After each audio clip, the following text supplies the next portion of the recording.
kind of like. It's not a beach. I don't like it. Once again, like a low-key shot here. Shot here. Hey, just don't be surprised when you get home and all your shit's on the floor. I like this one better. Because you have you have a little dirt. With, put a little heavy on the ball. Catcher's box. You went way over. We actually already took 2 handfuls. So you can imagine how much we did.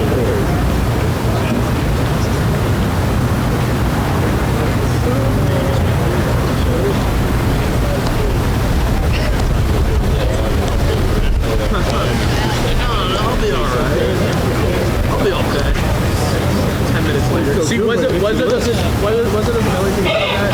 There's never a time where he has excuse me. You got out. Remember you were getting on me? You changed the ball. You changed, dude.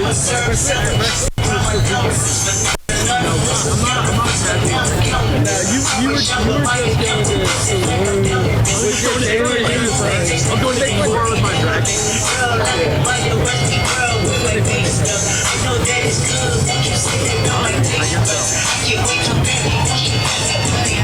We don't live together long with that close. You know that. We don't live together anymore, so like this is my only time for that.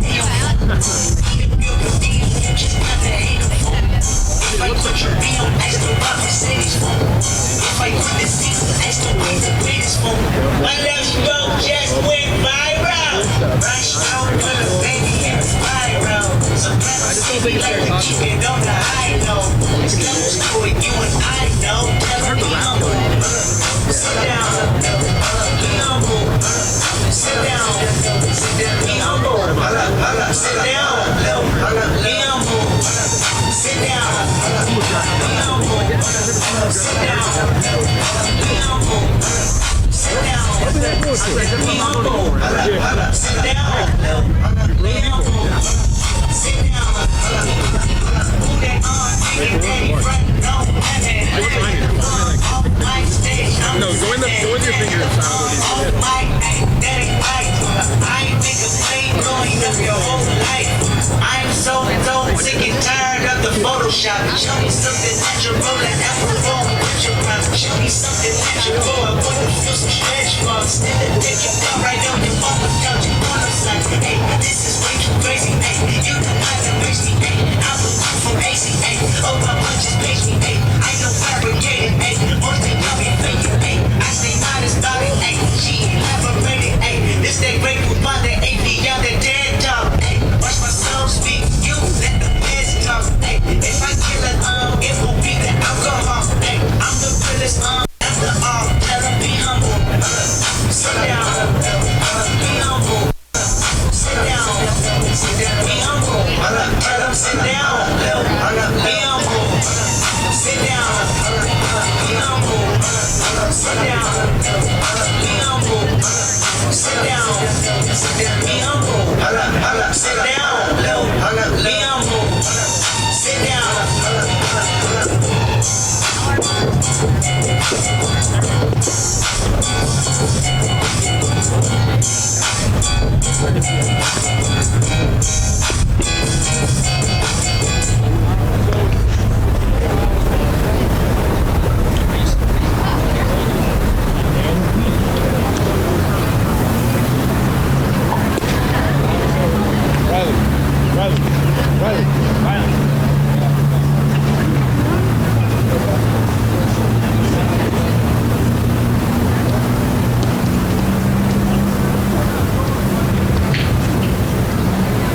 Hey fans, make sure you grab a bingo card from our marketing staff. You can play baseball bingo throughout the game. The first bingo winner wins a free pizza gift card, courtesy from our good friend.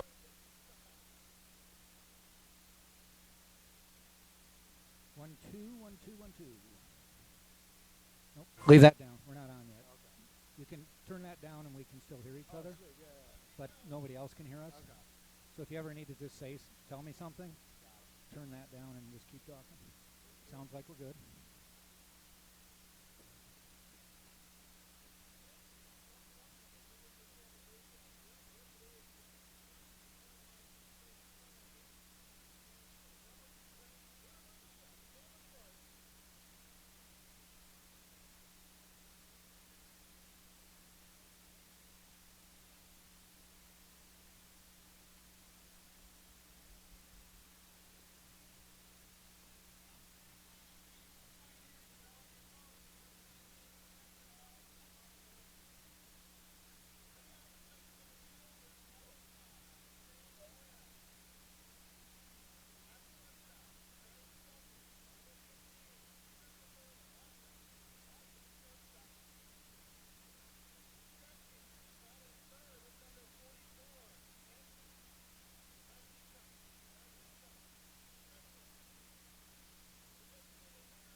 base. Batting ninth is number 8, Sal Garassi. Garassi, second base. Pitching for the Pioneers is number 19, Noah Lorenzo. Tampa Spartans Pitcher. against LIU Post. Is led by head coach Mike Gaffney. He is assisted by Daniel Parisi, Rob Jeff.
A pleasant good afternoon from the University of Tampa baseball field. It's the middle game between the Long Island University Post Pioneers and the number 2 ranked Tampa Spartans. Alongside Jack Ike, I'm Connor Moore. Thanks for joining us on a beautiful, slightly overcast day here, February 16th, downtown Tampa. Jack, we saw the first game last night. It was a hitting parade late for Tampa, combined with stellar pitching. Yes. And they're going to look to build on that in this game today. Well, the Spartans have 3 really good starting pitchers. Long Island Post probably have 1 ace, and then they're going to just see if they can patch it together from that point. The ace pitched really well last night. Unfortunately, early season, he couldn't go 9. He kept the Spartans in check. A couple errors by LIU Post hurt him early, and then the Spartans' bats came to life in the 5th inning. 5 consecutive hits to start the inning. The Spartans broke it open and posted a 9-1 win. Indeed. On the rubber for the Spartans, Tanner Foster, Northern Illinois transfer. He will go up against Dave Brem, the center fielder. We saw him last night in the leadoff spot. Followed by Christopher Wasson. He'll play shortstop. Anthony Vaglica will do catching and bat third. Batting cleanup designated hitter Michael Manzione. He drove in the lone run in the first inning for LIU Post last night. Andy Camillo will play first base and bat 5th. Did not see him yesterday. Michael Green bats 6th and plays right field. Joe Piscitelli plays left and bats 7th. Jimmy Mendyke plays the hot corner, batting 8th, and Sal Girassi bats 9th, playing 2nd. And getting a little bit into Noah Lorenzo, I spoke with head coach Mike Gaffney, hoping for him to go upwards of 6 innings, going to be capped around 90 pitches today. And that's about what they got out of Varela yesterday. What did he end up with? Close to 100 pitches. Yes. Was 90 coming into the inning. He pitched well, and I would think their goal is if we can get 90 pitches out of him and we're still in the game, it's a success. Yeah, Varela pitched 6 1/3, 99 pitches, so he was right around the 100 mark clip. Gaffney and Urso in the batter's boxes, exchanging lineup cards. Let's take a look at the Spartans defense going left to right. Danny Maynard out there. Yorvis Terrialba playing center field. We saw him in right last night. And Stevie Mangrum will cap off the outfield for the Spartans. Nick DeTringo will play the hot corner. Mikey Navarrete at shortstop.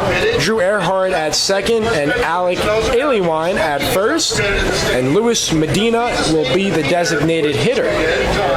Just a couple changes for the Spartans in this game. Steven Smith out of the lineup, and still no Nick Durr in the lineup. They're holding him out just to make sure that the injury he suffered last week heals, and probably he'll be ready to play when it's Florida Tech time next weekend. We're just moments away from baseball. First pitch coming up right after this. Taking a look at Tanner Foster, he currently has a 1.5 ERA in 2 appearances. He started 2 games, has 1 loss and 1 win through 12 innings. Has an even 1 whip. That's 11 hits and a walk. Surrendered 3 runs, 2 of which were earned, and he has 11 outs via the strikeout.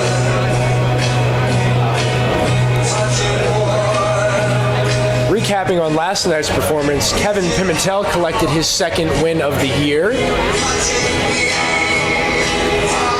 And he was dynamite, Jack. He took control after surrendering 1 run in the first inning and coasted from there. Had a great relationship with Danny Servin behind the plate. Well, they've been building on that since last year, and Pimentel is obviously the ace of this staff. As the season goes on, you'll see more and more scouts sitting in the bleachers right in front of us with their radar guns, and the Friday nights will be kind of a major league spectacle here for the Tampa Spartans. Taking a look, Mike Peter will be the crew chief. He was last night as well, calling balls and strikes. And Russ Cromley will be over in between first and second, really. Wherever he's needed. Yes.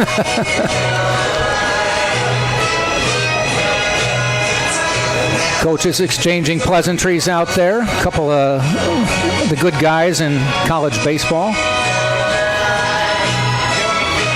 A little windy here today, and the wind is blowing out Just for fun and to pretend I'm young, I went out and shagged fly balls with both teams today.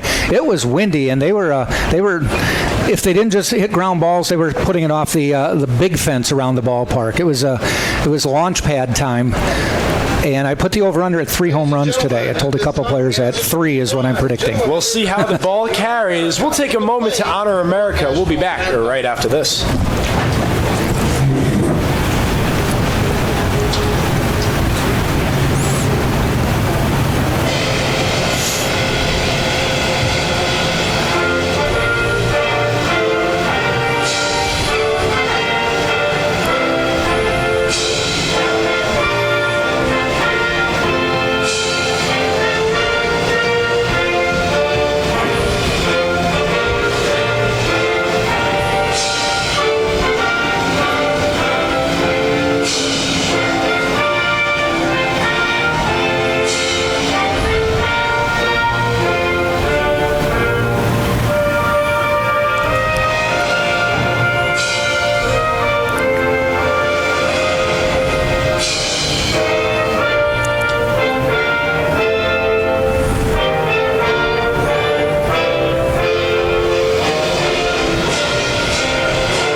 Welcome back to the UT baseball field. Viewers, before the game starts, quick reminder, if you are on Twitter, please feel free to tweet us at Tampa Spartans and let us know your location. Know where you're at. Yeah, and thanks so much for joining us, and we'll be sure to give you a shout out because no matter where you are, we're all watching the same game. We know there's some LIU Post fans. You can tweet at us too. I was talking to some of the players before the game, and they said they'd love to have friends, family tweet and get a mention on the air. And talked to Danny Maynard. I was shagging fly balls with him. He said his parents will be watching in upstate New York. I said I would give him a shout out. He said much appreciated. So to the Maynards, send us a tweet if you're online and let us know the conditions in upstate New York. He said there was snow. Yes. They're used to that by now in February. It's called winter. Yes. I don't know if it exists here in Florida, but we had 3 days of it about 2 weeks ago. As the Spartans take the field, getting to your point before we went to the anthem, Jack, the ball is definitely going to carry differently than it did last night. Yes. It was a little bit humid, not too much movement in terms of wind, so the ball kind of stuck in the air. If someone gets under and sends a drive, the ball could go quite a mile. It's breezy today. They're saying southwest at 13. That's a pretty strong breeze, and that's just constant wind. That's not gusting to that. So there's a good breeze blowing from the batter's box over the left field fence. So be prepared for Connor to have some home run calls for you before this one's over. Might have that in store. It's 76 right now, and it was a little cloudier earlier. Some people said, is it supposed to rain? They said it's 10% chance. I think it's just cloudy is all it is, and broke up a little bit, and I think it's going to be a great day. Tomorrow, they're saying 83 and just plain old sunny. All right. Taking a look, we got a little bit into Tanner Foster. Noah Lorenzo, he's a southpaw who's going to be on the mound, junior, and last season he started 12 games, was 5-3, 2 complete games, 79 innings pitched, so he might be a workhorse if there is one after Varela for the Pioneers. 59 strikeouts, so he can get it done. Yeah. Leading off the first inning. We get a look at Dave Brem. And we saw Urso last night for the Spartans. He played pretty much standard defense. Expect that on display again. You know, you don't know that much about the other team. Maybe he can make some adjustments, but they didn't get a lot of hits. So the one guy you got to watch for is Manzione, as he put one to the wall. Foster's ready, Brem's ready, and the first pitch is called. Mike Peters, strike, right down the middle. Taking all the way was Brem. Long pause by Foster. Here we go. Chopped towards the middle. Earhart coming in strong. The relay in time. Yes. Nice play by Drew, because that was a high hop over Foster, and Earhart had to come in and get between the pitcher's mound and second base, and then still make the throw across his body. Taking a look, Christopher Wasson next up to the plate.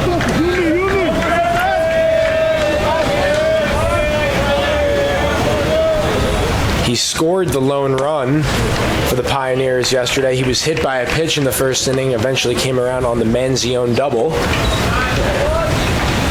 Aside from that, was unable to get on base in his next 3 at-bats. And the 0-1 on its way. You know what that shows you or tells you, though, is getting on base, how critical just getting on base is. He got hit by a pitch, came around and scored. Spartans got their first run of the game yesterday off a leadoff walk, came around to score. You don't have to get on via a hit to be a factor in the game. And the 1-1 bounces. And a hitter's count for Wasson. Going off that, Jack, you mentioned, that's why on-base percentage is so critical. Yeah. If you can push that upwards of a nice 400 number, that's shiny. Trying to get back in the count is Foster. And this one is nubbed. There's Aliwine, takes it on the short hop and takes his time getting to first base. A little tease there, saying, I'm going to make you run hard all the way to the bag. And he's got a nice glove over there first base, too. So 2 quick outs for Foster as the catcher, Anthony Bagalica, at the dish. Taking all the way. It's low. Look good. Just low. The dangerous Manzione awaits on deck. And the pitch. Swung on and missed. Good location there. Kept it outside. And we look at Tanner Foster. He mixes both the 4 and the 2-seam fastball.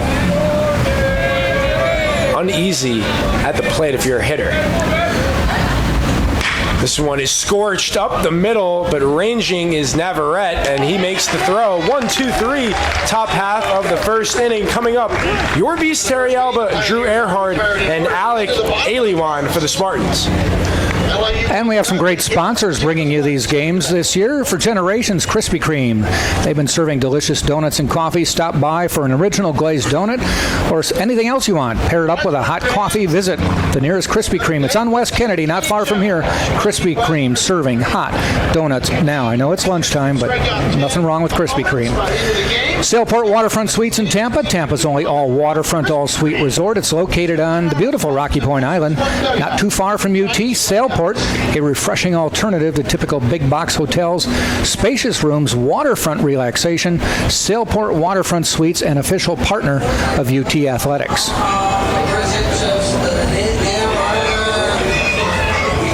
Taking a look at Noah Lorenzo, pitcher for the Pioneers. Get his first glimpse here at the UT baseball field against a Spartans lineup fully capable of putting lopsided numbers on the scoreboard.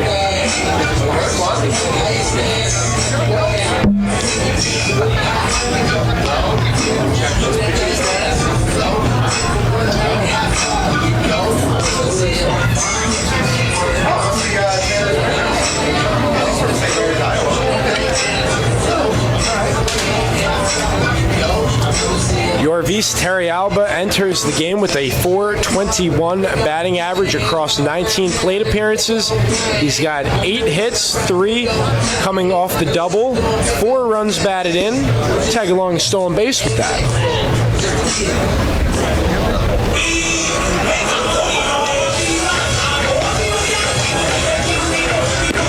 Connor, we have a winner in our Tweet to Us contest, and it is the starting pitcher's parents, the Fosters of St. Mary's. Tanner's from St. Mary's, Iowa. They got a picture of the screen, showing us the big screen in the living room. We have no prize to give them, but they did win. Well, I think they won the first inning because Tanner had quite the first inning. 1, 2, 3, taking care of business. That's the start you want if you're a pitcher. Definitely. If you want to tweet to us and tell us where you're watching, we can't let the Fosters be the only ones. It's at Tampa Spartans. Tweet to us. Tell us where you're watching. What's the weather like? We'll tell you it's 77 and partly sunny here, just to make people jealous. And we do have a nice crowd on deck for those joining in attendance, but as of now, the Fosters, they're the fan of the day. They are, yes. You come down here, we'll give you premium seating. You know, usually once or twice a year, the families make it down here. Torrealba's ready, Lorenzo's ready, and there's the strike. Torrealba going with the old school look. Got the high socks, UT socks. Just off the plate, outside. Last night it was Nick DeTringo leading off. The Spartans have alternated. Torrealba had a hot bat yesterday, probably explaining why he moved up. Off-speed pitch in there for a strike. And yeah, Jack, he had 3 hits and 4 at-bats in the 6th spot. So getting the opportunity to lead things off for the Spartans. That one is hit on a button. Could be trouble in the gap. It is going, and it is off the wall. And this will be a stand-up double for Yorvis Terriala. And this young man is raking, and he's showing it on the base path as he stands on second base. 3-hit night last night, move him up to the top of the order, and he bounces one off the wall. You could tell that the left fielder had a little trouble with that. This guy, he kind of thought he had it in his sights, and then he all of a sudden took off and headed toward the wall. It's a strong wind out there. Oh, it is, because it did not look like Torrealba got all that, but it carried, and one hopped off the wall. And here's a bunt, good bunt. And it's going to be a tough play, and they get him just at first by a split second. So Earhart is retired. Advancing to third is Torrealba. I tell you, we joked about this last year. Drew Earhart was hitting number 2 in the order. There were so many times he gave himself up after a leadoff base hit, especially when a runner got to second.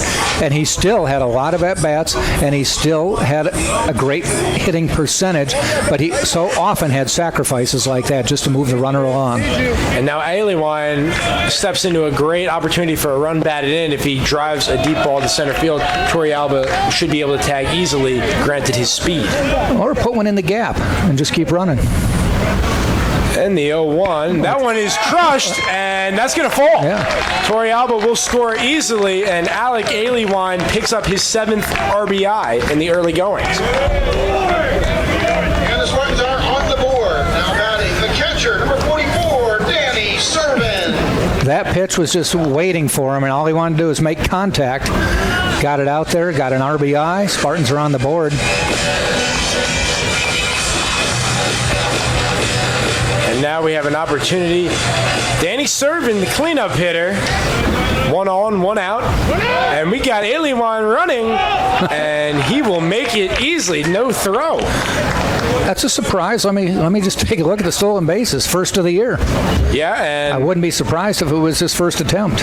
Yes, and he looks pretty good moving those puppies. Yeah. With his 2 triples. That one is spoiled, and we'll go 1-1 with 1 out.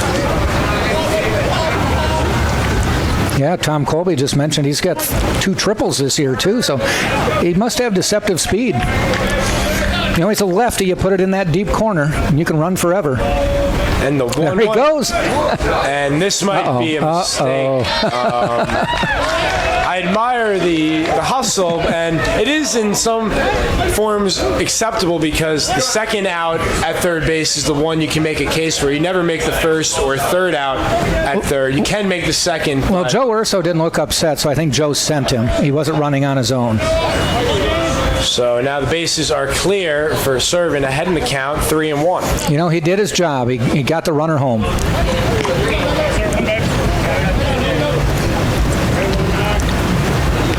Taking a look, Torrealba now has a .450 batting average with the hit he got, and Servin works a walk. Now batting left fielder, And number Aileen Wine now hitting .323 on the season. So numbers, they're in the right format for the Spartans. Got another Twitter follower here. I'm not sure who it is. It's RayJ23. Says, shout out to my roommate, Andy Camillo, a.k.a. Panda.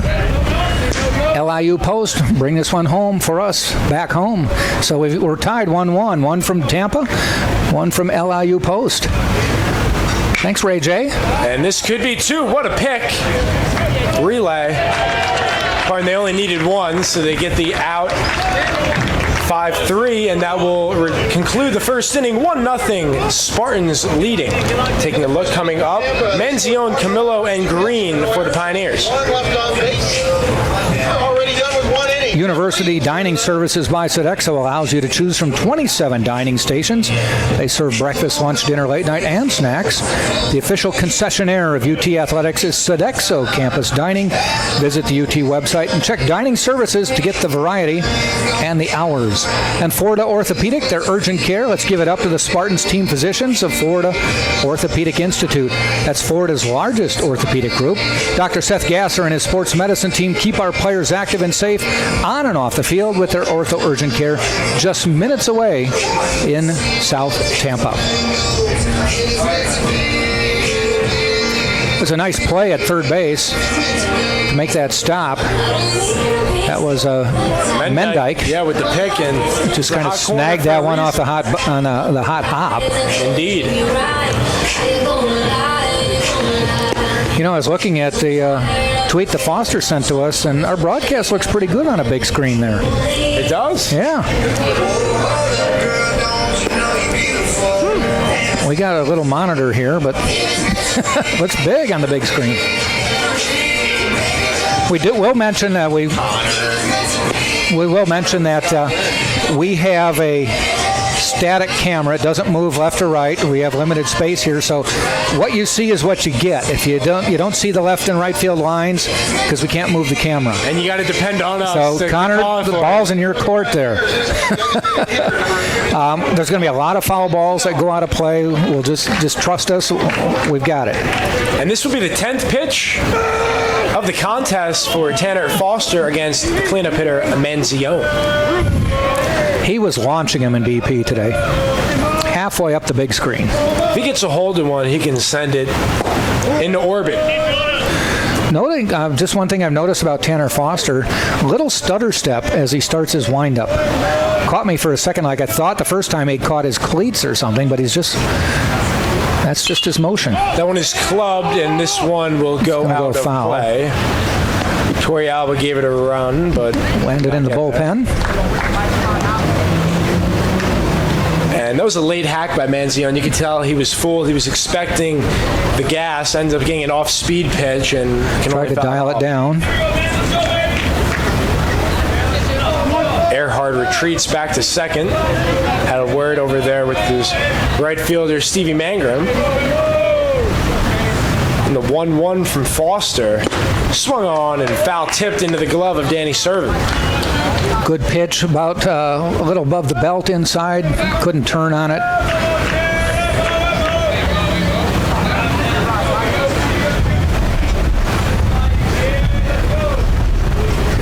Here's the 1-2. And we'll do it again.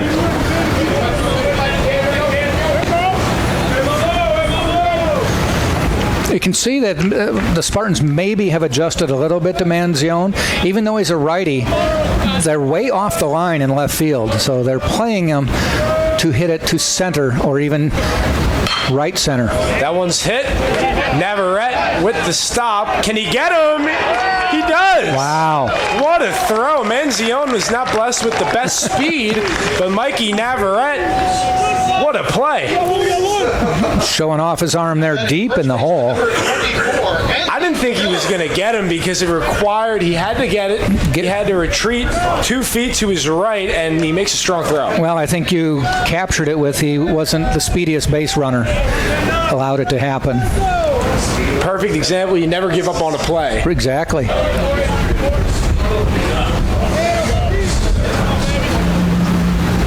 And Andy Camillo now, first baseman, with his first at-bat of the year. His roommate's watching, Ray J. You know, we were talking with some friends just exactly what you said about you never give up on a play. We were talking about Manny Machado, someone who's given up on plays running to first, and how, you know, you come up to bat once every 30 minutes or whatever. Just hustle it out, no matter where you hit it, because you never know. Even if you hit it to Drew Earhart, he may bobble the ball, and if you're hustling, you'll beat it out. Not that Drew Earhart will ever make an error, but right. You just don't know. So why give up on a play, especially when you're paid millions? That's for sure. And I'm not going to name any professionals. I already did. There are a few. Maybe I would say Robinson Cano. I'm a Yankee fan. Well, but we're not mentioning names, right? Yeah, that's right. Okay. Yeah. The 1-2 to Camillo, and he calls time. But to your point, if you're making millions, it doesn't take that much to at least try to trot it out. You're only, like I said, you're up once every 30 minutes. Camillo gets a piece going to be out of play. Serve and gives it a look. I mean, you should be so happy to be playing at that level. And it's a different story if you get a guy with plantar fasciitis, perhaps like Pujols, who's, you know, unable to move well at all. But certain guys, young guys in particular, who still haven't maybe made a name for them, that's not the way you want to show young kids who are you but know, I don't think you earn the right to loaf. I agree. The 1-2 from Foster to Camillo. He gone. Goes down swinging, and the off-speed got him. I got on my soapbox there for a second. First strikeout of the game for Tanner Foster. 2 new tweets coming in. We are setting the Twitterverse on fire here. Pat Aliwine. Pat and Kristen Aliwine watching in Panama City, 72 degrees. So all right, we've got nothing on them. Mark Sampson watching from a warm day in Guilford, Connecticut with spots of snow on the ground. 42 degrees, but sunny and daydreaming of baseball with our incoming freshman ball player next year, Zach Sampson. Thanks to everybody. Tweet us at Tampa Spartans. Then we got Michael Green, swing and miss. Tanner Foster dealing at the moment. He's, you know what? He's not wasting pitches. He's maybe doesn't get the first one for a strike. Most of the time he's getting ahead, but he's not wasting pitches. And the payoff. Swung on and missed. And he's got good location today. Another favorable count coming up for Foster. He's a transfer from Northern Illinois to DeKalb, Illinois. I grew up near there. I've been to NIU campus a number of times. And the 1-2 swung on and missed. Consecutive strikeouts, Tanner Foster. And we will head to the bottom of the second. In the second, and our Krispy Kreme 10K challenge is underway. Spartans go down, no runs, or the Pioneers go down, no runs, no hits, no errors. So we're done with an inning and a half. Some other great sponsors, Jimmy John's. They're freaks about fresh bread, meats, and veggies because that means better sandwiches for all. Freaky fresh, freaky fast, Jimmy John's, freaky yeah. Are you writing these? You are? Okay. And for fresh made hot or cold subs, visit Firehouse Subs. At Firehouse, our subs are made the firefighter way. It means they're served steaming hot, loaded with the finest fresh sliced meats and cheeses. Located at 2617 West Kennedy Boulevard. Firehouse, founded by firemen. I gotta say, Jack, we have some of the best sponsors out there. Yes. I have been to many of them. I keep Pepsi in business. Pepsi would go out of business without me, I think. I gotta say, I love the Pepsi Super Bowl commercial. Yeah. That was one with Steve Carell. That was a great one. Is a Pepsi okay? It's more than okay. Yeah. In fact, give me a Pepsi right now. Yeah. All right, Luis Medina, Leading off the second inning. Nick DeTringo, Stevie Mangrum getting their first look at Noah Lorenzo.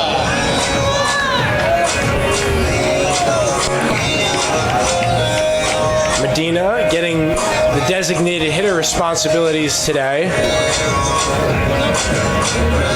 We're talking to Coach Urso. He likes facing lefties, as do many right-handed hitters. The first pitch, off speed in there for a strike. I'm a lefty, and I hated batting against lefties. Ooh, yeah. They throw me a curveball, and I was on my back. Yeah, lefty specialist. That's an easy way to make a living. So I couldn't understand how righties didn't get bothered by righties. I guess there's just so many, you don't even blink an eye to it. Right, yeah. Statistically, most righties do struggle against right-handed pitching. They're better against lefties. Lefties, you see the curve come into you. And that's a grounder taken on a hop and unable to pick it. Camillo, let's see if That'll be a throwing error. On Wasson, perhaps. It will be, yep. Bounced in front, and I'm assuming it was a throwing error, but it was a good effort. We do have indeed throwing error. An E6 on Christopher Wasson. And getting back to what we were saying in the beginning of the game, hey, get on however you can for the Spartans. Yes. Baseman number 4. Camillo tried to scoop it out of the dirt. But again, it's your leadoff hitter. Leadoff hitters score about 33% of the time. Leadoff hitters who get on base score about 33% of the time. There's no real variation between how you get on base, but if you lead off an inning by getting on base, 1 out of 3 times you'll score. And Nick Tringo, batting in the 7th spot, takes one high.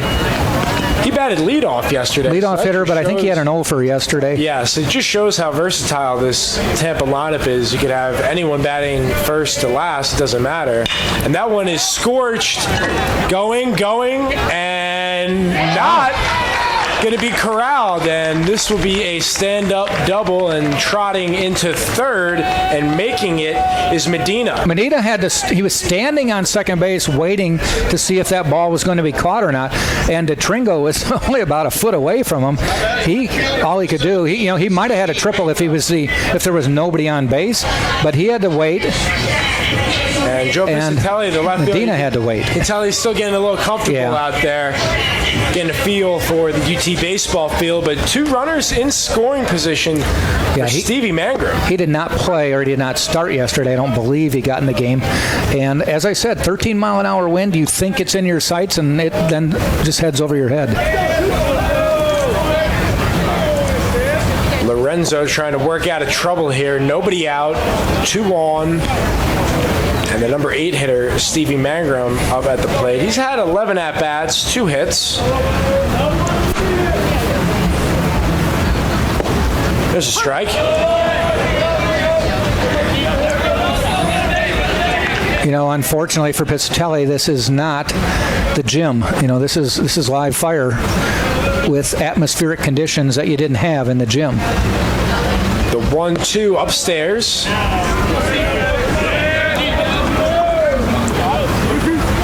And the corners are about a foot in. Now playing on the line. It's Mangrum, and he puts good contact on this. Piscitelli cannot get to it. It's in the corner. This will play 2, rather 1, because had to wait again. Up at second was the Tringo, but nobody out there, so no harm, no foul. It's a double that plays 1, and Stevie Mangrum gets his 2nd RBI of the season. Boy, Piscitelli's going, what did I do? Why are you picking on me? He wasn't going to get that one, I don't think. That one was very much down the line. He gave it a good run, and the fact that he was able to get it in quickly kept Tringo from scoring. And the fact he was shifted heavily into the left center field. Yeah, he was way over. Didn't give him too much of a chance to get that one that was fading to the left field corner. Good piece of hitting, Stevie Mangrum. And the Spartans have struck for 2 runs, 4 hits, and they're not done yet in the bottom of the 2nd. Mikey Navarrete has already made a couple nice plays defensively at short with his first at-bat. Well, again, there's that leadoff person got on base. Throwing error, scored. Navarrete. Corners are in on the grass, so they realize this is a critical inning already. And Lorenzo behind 2-0 in the count. Going to look to make a perfect pitch. And that one almost caught the corner. But full take mode, presumably, for Navarrete here. The 3-0, taking all the way. Why not? Right down Broadway. Kayla Martin tweeted at us, watching from Burnt Hills, New York, and she says, brr. Let's see who she might be tuning in. She's probably not tuning in to hear you or me. So let's see why she's tuning in. See if anybody lists Burnt Hills, New York.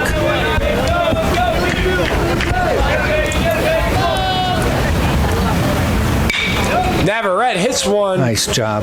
And looking off both runners. Fabulous job, Jimmy Mendyke.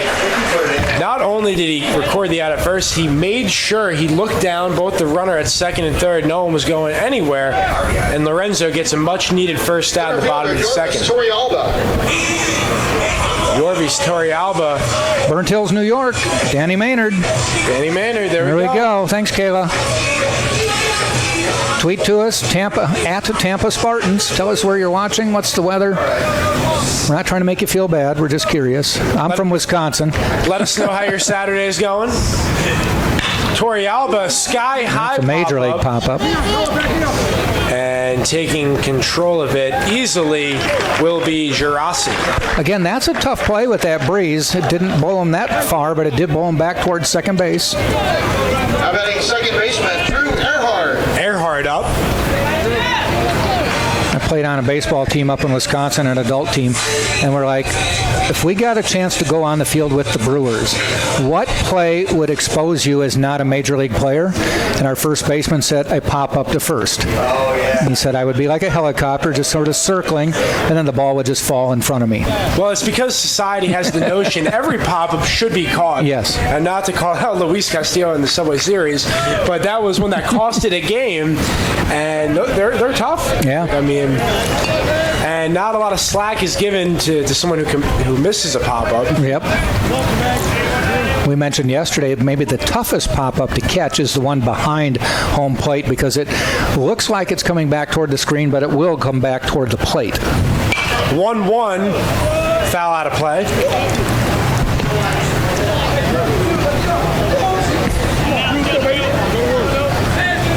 Kayla retweeted and said, yes, go Danny Maynard. I'm shagging balls with him today, good guy. And he did ask, he said, did I hit that off the wall yesterday? And I said, that's, ooh. Watch out. Speaking of getting hit. Drew Earhart, how do you do? Getting a little personal with Lorenzo, and bases are loaded. Well, he did ask, he said, did I hit it off the wall? And I said, I called it off the wall. And he goes, good. I know you thought it might have one-hopped, yes, but we weren't sure. Yes. He said I'm the official scorer as far as he's concerned. Alec Alienwine, bases jacked. Lefty on lefty, though, here. See if he throws some benders here to keep him off guard. First pitch in there for a strike. The 36th pitch already for Lorenzo. Mentioned he's about getting 90 so he's to the game. Third of the way there. Whoa, big cut. Swinging for the fences there. Was looking at Morsani. And now 0-2 might want to choke up as he does. Alienwine looking to make contact. Well off the plate was the catcher Vaglica. Important pitch here if you're a Pioneer fan.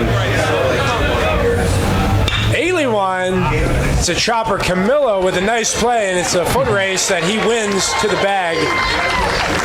And LIU escapes, only giving up one run as we get ready to go to the top of the third. It will be Piscitelli, Mendyke, and Girassi. It's the bottom third of the lineup for the Pioneers. We have completed 2 innings, and Tampa leads 2-0. And your trusted Tampa Subaru dealer is Mastro Subaru. It's located at 6402 West Hillsborough Avenue.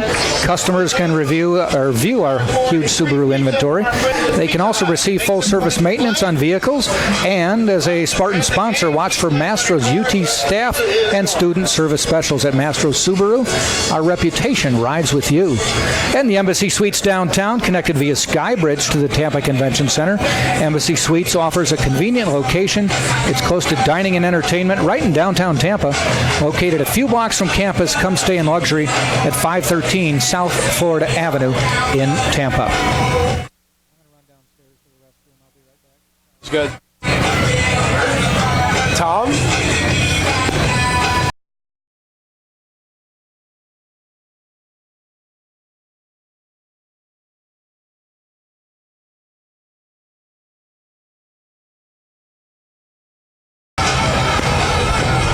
Thanks again for joining us on this gorgeous afternoon, Saturday, February 16th here in Tampa, Florida. It's the Pioneers and Spartans going at it in the middle game of the series.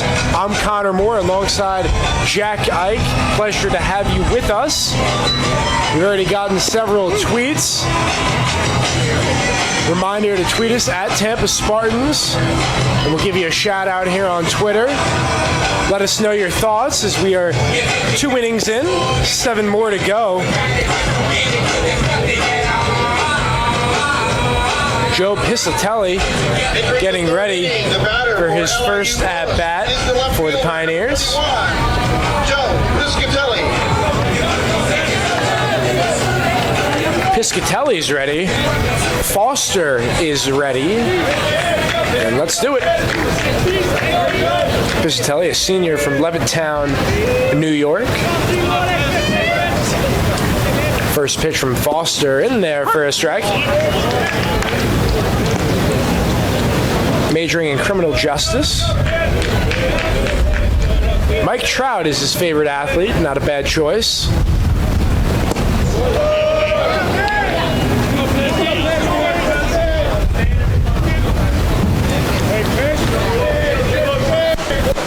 And 1-1 is the count.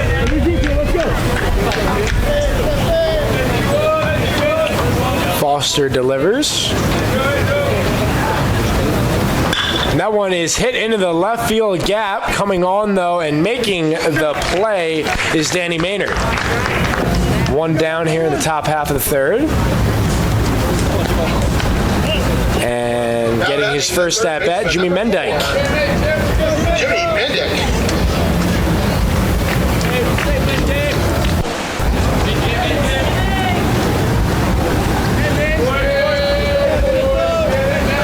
Mendyke was 2 for 3 with a walk on base 3 times last night. Looking to build on that. Up and in, first pitch from Foster.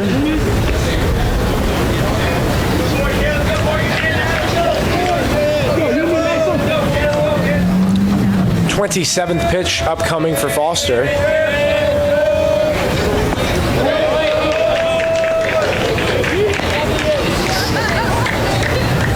Behind in the count 2-0.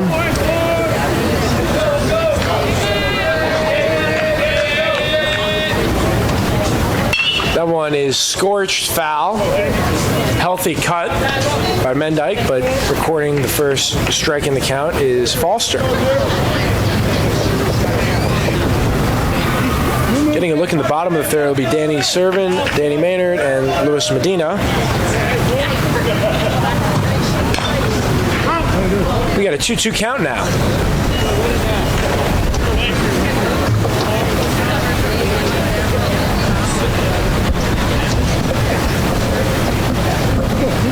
The Spartans were to win today, be their 7th win in a row.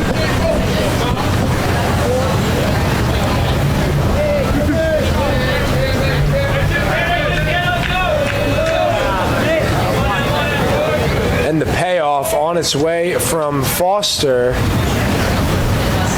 And that one hit on a button. Earhart unable to come down with it.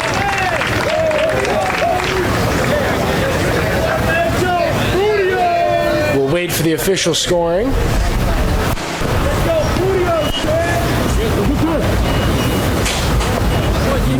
It will be indeed an error. Second baseman number 8, Sal Girassi. E4 on the play. That one's on me because I had just mentioned and drew with an example of committing an error. Sal Girassi gets his first at bat. Rolls it foul towards the Tampa dugout.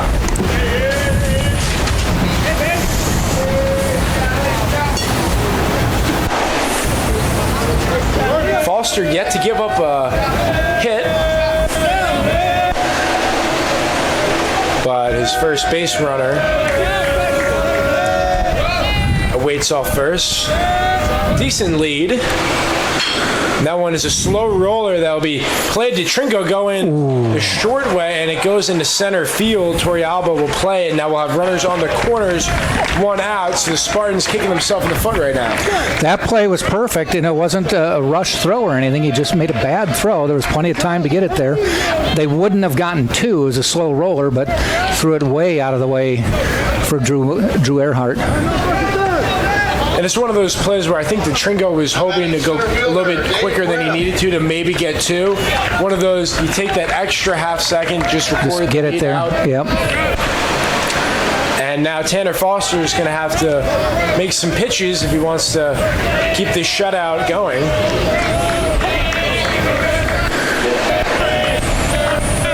So back-to-back errors for the Spartans. That one could be two. Navarrete, Earhart, the relay, and they get the pitch. And get out of the inning. And mentioned Foster needed to make the big pitch. He got it. He did. Speaking of that, Shelly Finch says it's 25 degrees in Cleveland, watching nephew Tanner Foster.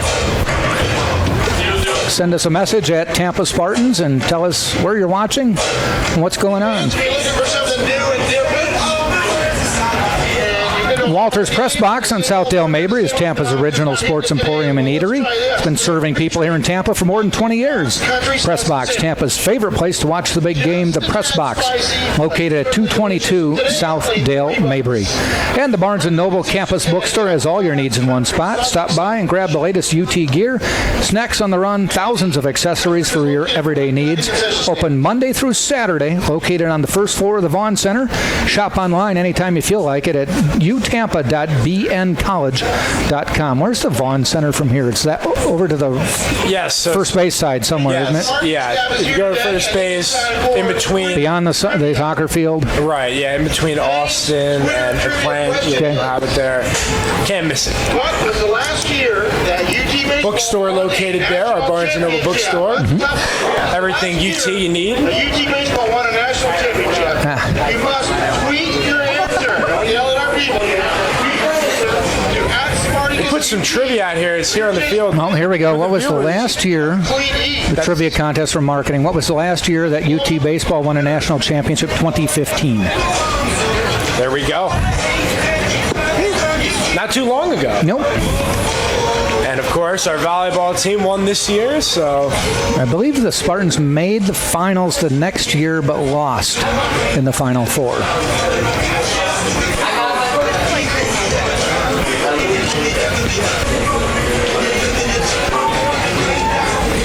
So Danny Servin getting ready. Is the catcher, Danny Servin.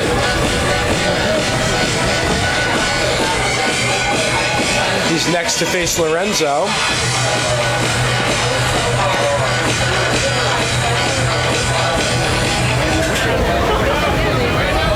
And the southpaw delivers.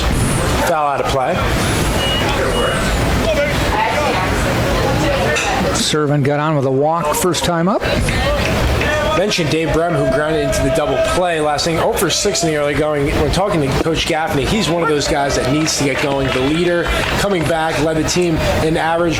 And he's not worried at all because he's a gamer. He's going to get it going. But he's one of the players that really propels them and gets them going in terms of stringing together strong at-bats.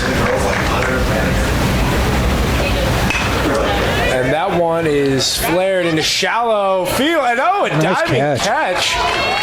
Made that time by Michael Green. He got a late jump. Yeah, he late jump, and I think he took a step back and then realized that it was going to be a little Texas League blooper. Nice dive. Batter is the left fielder, Danny Maynard. That's one of the toughest plays for an outfielder to make is a ball hit right at you, because your initial reaction is, I don't know what to do. I don't know whether to go in or go back or stay, and so you usually do something and then figure out which was it the right move. Now we got Danny Maynard up. Mentioned he's the Twitter celebrity. A lot of viewers tuning in. Yeah, I think it's a tie between the Maynards and the Foster clan right now. You got Andy Camillo's roommate watching. Hope. Yeah. 1,000 miles away. The 1-1 with one out. Maynard. Oh, now they're trying to one-up us on Twitter. As Malin Navarrete says, it's 78 degrees in Miami. Go Mikey and the boys. So they one-upped us on the temp. But they've got the big screen going. Best way to watch it is Maynard takes and count goes 2-2.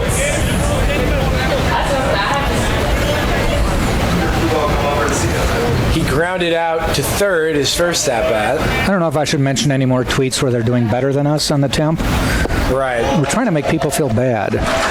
And Lorenzo records his first strikeout of the ball game.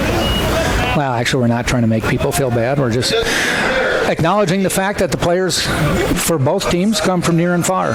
And Miami, one of those places, they can have warmer weather than us. Yes, and they typically do. Fort Myers, straight across to Miami, they're usually warmer than us.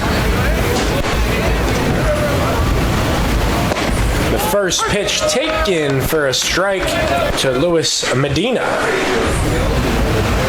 Medina reached on a throwing error by the shortstop Wasson. Out in front. Nice pitch there. Yeah, fooled him. He was expecting the fastball. Got the change.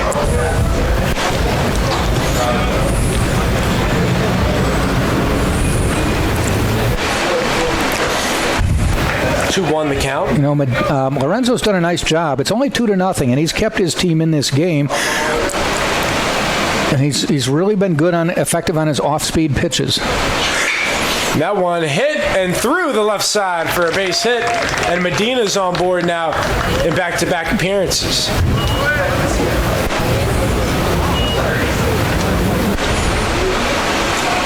So he's got an even 1,000 on-base percentage. There you go. On the year.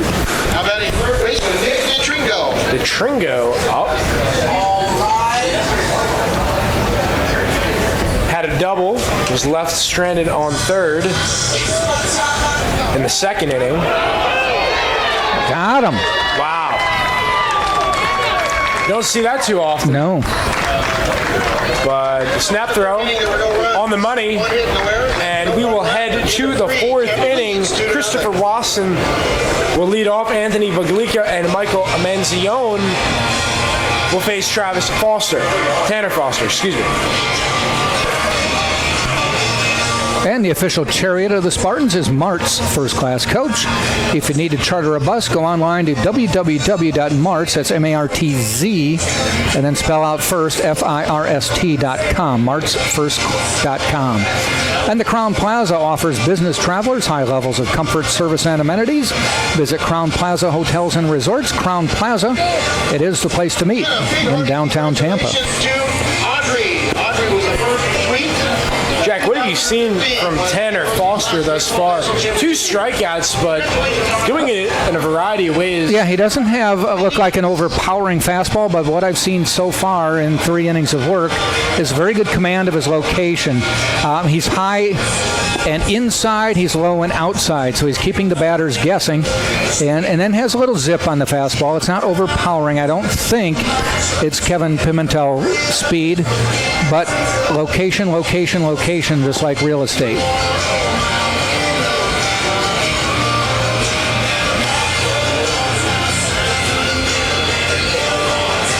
He's now thrown 14 innings. Still has only given up 9 hits. 1 run, but it was not earned. 2 walks along with 7 strikeouts. Make it 9 with the 2 today. And pitching good ball at the moment as Christopher Wasson will be up for the Pioneers in the top of the 4th.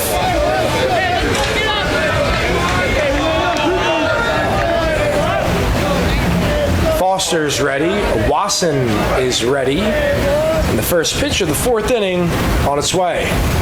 Up, watch out, inside.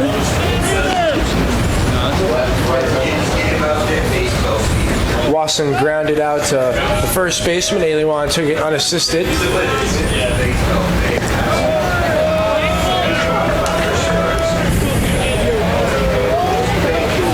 want to give a shout out to David Marmon, a pitcher for LIU Post, and his parents, who he said would be watching today. I was out shagging flies with him. I said, I'll give a shout out to your parents. He goes, no. And at the end of the conversation, he told me his name. So that one is hit to Torrealba, does not have to move too much, and makes the play. Nice young man. Talked to me for a while. I said, after a few minutes of shagging flies with him, I said, you're a pitcher, aren't you? And he said, yeah. And I said, because you're letting me go for all these balls. When I said, I was standing next to Danny Maynard, anything hit out there, he went and got. But David Marmon was more than happy to let me shag fly balls. Stays in his lane, does it on the mound. And now with one down, Anthony Baglica trying to find the first hit of the ball game for the Pioneers. Foster has been dynamite. They only had a couple hits last night, too.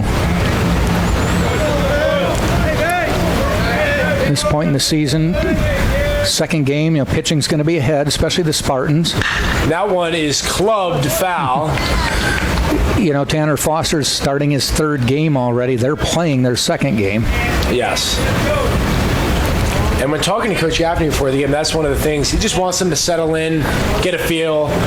Obviously, not going to be in mid-season form in only game 2, yep. But there's a lot of positives, even if it doesn't reflect on the scoreboard, that you can take away. They're playing 5 games in 4 days in Myrtle Beach after this. That one is a sky-high pop-up. Let's see who calls for it. It looks to be... DeTringo wants it. DeTringo, yes. Takes charge. Yeah, LIU Post is leaving here Sunday evening. They're going back to school Monday and then hopping on a deluxe motor coach, a.k.a. a bus, to Myrtle Beach. And I was asking Coach Gaffney, is it a leisure trip or is it a business trip? Because you can enjoy it, but you also got to be serious and contend and try to win some games. So I think it's a healthy mix. Oh, yeah. It's a good reward. Manzione swinging for the fences there. I mean, look how deep that they're playing him in left field. They're almost on the warning track. Yeah, they respect his pop, no doubt. They don't think he's going to pull it. They're shading him a bit to right. Very shallow in right field. But he was putting him halfway up the fence that encircles this ballpark, so he was showing off the biceps. The 1-1 from Foster fouled off, and in his first at-bat, he had a loud out. He crushed it right at Navarrete. Yeah.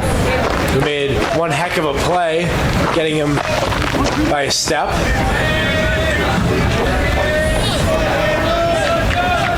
And now in the hole, 1-2 with 2 outs. Tanner Foster looking for the put away, but taking a moment to catch his breath. Pitch count in great shape for Foster. And did he go? Nope. Held it up. 41 pitches, and he's looking to get through 4 innings. So if you can keep it around 10 per inning, you're cruising. That's efficient. Keep the bullpen well rested. Never easy to do, but it's such a rewarding feeling. And that one is spoiled foul. Maybe he can come up with what they call a golden inning. You know what that is? I believe 3 strikeouts, correct? On 9 pitches. Yes. The Rays have had a couple of those. Yeah. It's not frequent. Watch out. Full count now. Matter of fact, one of the Rays relief pitchers did it a couple years ago. He came in with the bases loaded, no outs, and threw 9 pitches and got him out of the inning. 3-2 with 2 outs. Tanner Foster to Manzione. He got caught looking.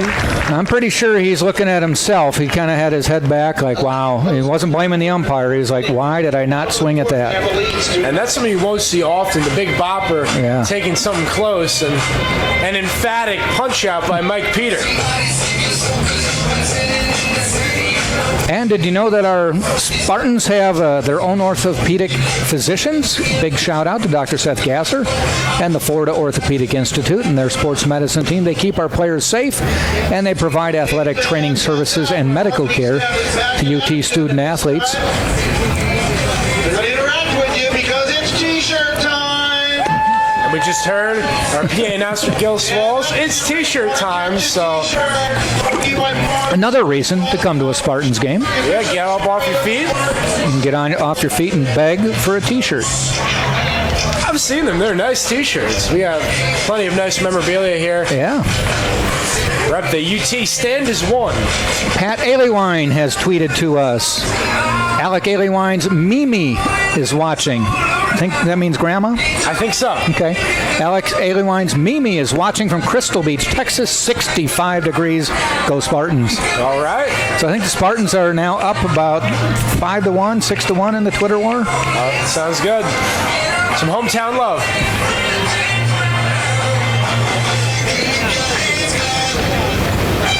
That's what's so unique about this Tampa team. They come from all ways of life. Lots from the States, few international players as well on the team. I know you were going to do a little research or update us on Torrealba's story. Yes, so he's... Couple interesting stories. Torrealba Jr. This one is hit, carrying, and... Oh, what a catch! Piscatelli making the catch. Ended on his rear end, but he made it. Right along the wall. He is just getting a lot of action out there. There used to be a slogan for the Army about 20 years ago. It's not just a job, it's an adventure. Yeah, That's what's happening in left field. And you see Nick DeTringo tip his cap there. All right. Yeah. He gave it a drive out. And a web gem-like catch in left by Piscatelli, and good for him. He deserved when he had a few where he was having a couple issues getting to that. Yeah. But he is finding out the ball is carrying. That one is through the left side and a base hit for Stevie Mangrum. He's 2 for 2 with a single and a double. It's the 6th hit of the ball game for Tampa.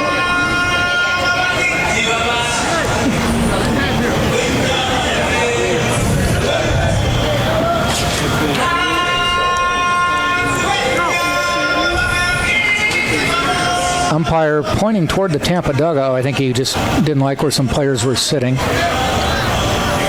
More, though, on Yorvis Torrealba. Yes. He is the son of former Major Leaguer Yorvis Torrealba. Played 13 Major League seasons for 7 different teams. Technology major. Nice. So he's got baseball in his blood. Fine ball player for the Spartans. Made an impact early here. And he's waiting on deck as Navarrete still at the plate. 0-1, 1 out. Mangrum awaits off first base. Snap throw. Got that good move for the lefty. Already has 1 pickoff. Be the 56th pitch for Lorenzo in the bottom half of the 4th. Snap throw again. No tag applied by Camillo. Makes you want to look up Mangrum and see if he has like 15 stolen bases because they're a lot of attention over there. This time he'll throw, and that's on the black for a strike. 0-2 the count for Navarrete. Well, he has 1.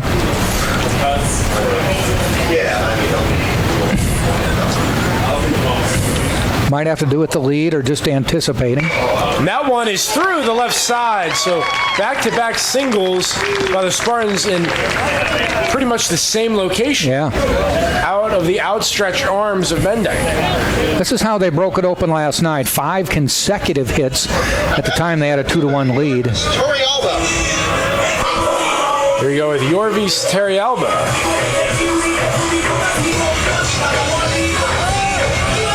Spartans over the years have had a few players whose dads have been in the majors. Casey Radke played here a couple years ago. His dad pitched for the Twins. And it's an amazing baseball community. Not many areas like it. people live and breathe baseball 24/7 here. Yes. The whole city of the Tampa area is just a baseball hotbed. You talking about that they get their players from lots of different places, but he does recruit the Tampa area well.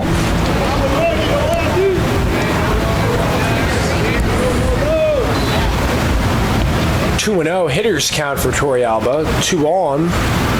Taking strike. You look at the roster, and there's Tampa, Ruskin, Tampa, Lakewood Ranch, Palm Harbor, Tampa, Land O'Lakes, I think is close.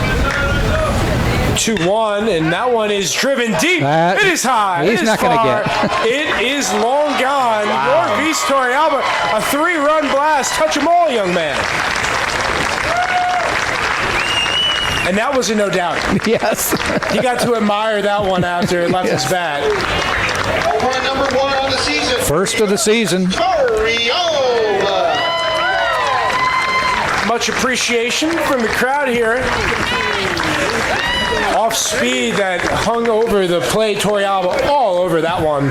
And it's 5-0 Spartans. That brings up second baseman Drew Earhart. Well, like we said last night, they bunched some hits together. This time they couple hits and then the big one. Would like to thank Yorvis Torrealba for giving me my first home run call with the Tampa Spartans. Thing of beauty in a deep left. Make a note if you go back As and look Earhart at, sends one now into the gap, ranging though, and making the play is the right fielder Green. So if you're going to go back and edit this out for your audition, it's 1 hour into the game. Sounds good. It's a little bit of a bummer though that netting was up, because I would have liked to have seen where it would have landed. Yeah, it was high up the net. We always have noticed, if you look at the netting, and there's a big 90-foot fence around this ballpark. It may be hard to see from home.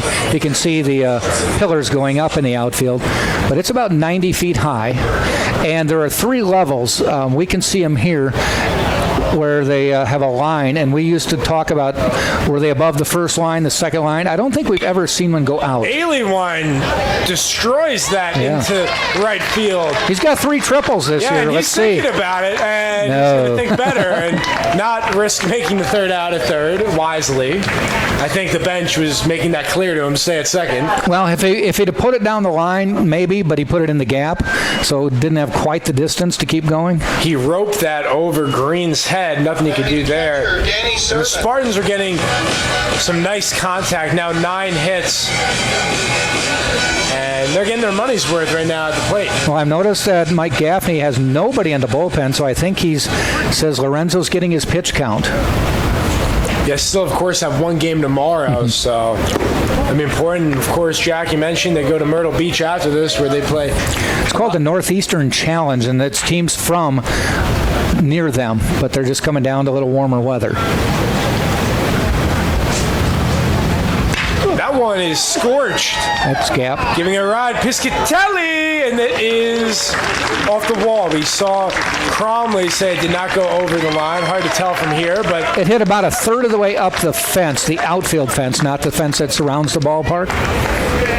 So Aliewine scores, and Servin with a nice piece of hitting.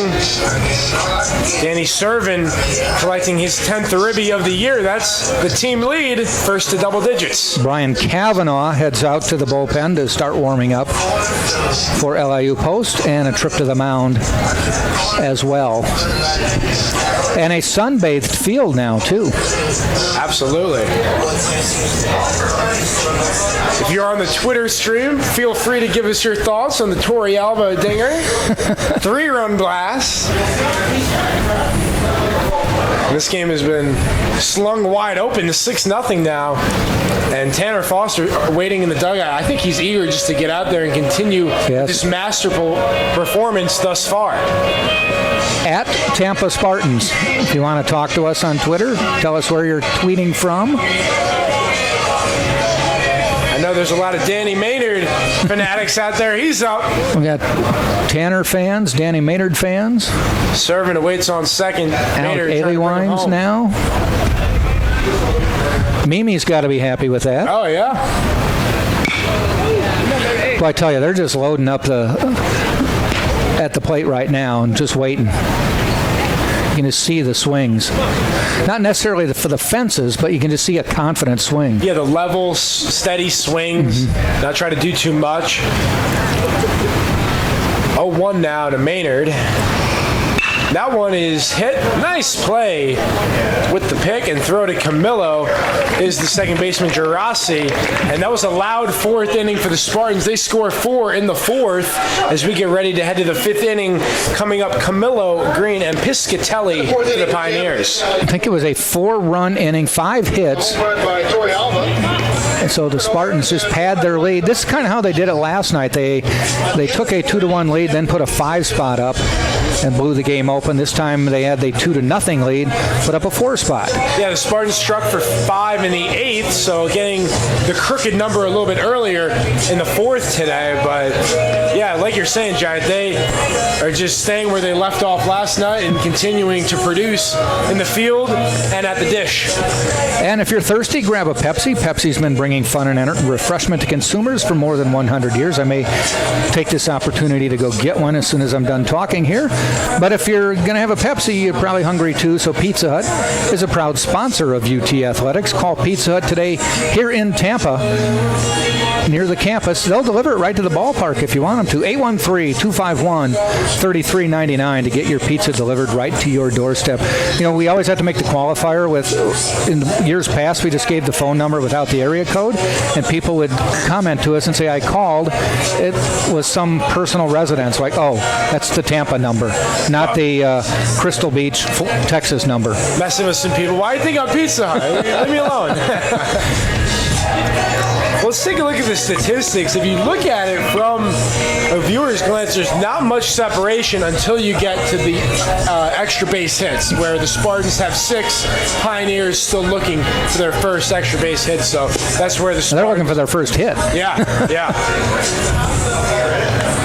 They have gotten a couple base runners. Spartans have committed 2 errors, but Tanner Foster is right now in the zone and throwing quality pitches. See if Andy Camillo in his second at-bat can do something for LIU Post. 48th pitch by Foster on his way. Watch out. It sounded fleshy, didn't it? Yeah. But I guess not. Tanner Foster takes the lead in the fan club voting as Kyla Morris is watching Tanner Foster from Iowa. 21 degrees here. She tweeted to @Tampa Spartans. So we're adding to our states. I believe we got Connecticut, Texas, Florida. A couple from Florida. We're from New York, Miami, all the way to Panama City, I think it was. Yep. New York. The 1-1 to Camillo.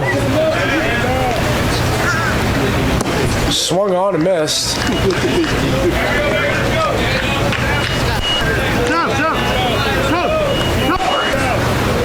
Gotta say, Danny Servin calls a great game behind. He does.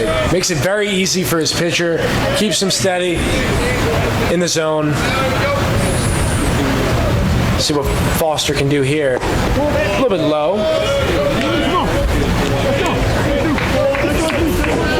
Camillo struck out in the second.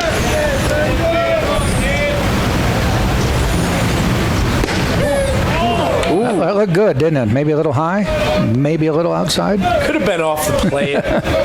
Looked to be right at They the didn't ball. ask us, so Yeah. it's a ball. If I'm Camillo, I might not take that one again on a full count. Mike Peter might feel obliged to go with the punch out. Here you go. There you go. Might have been foul tipped into the glove of Servin. It is the 4th strikeout by Tanner Foster.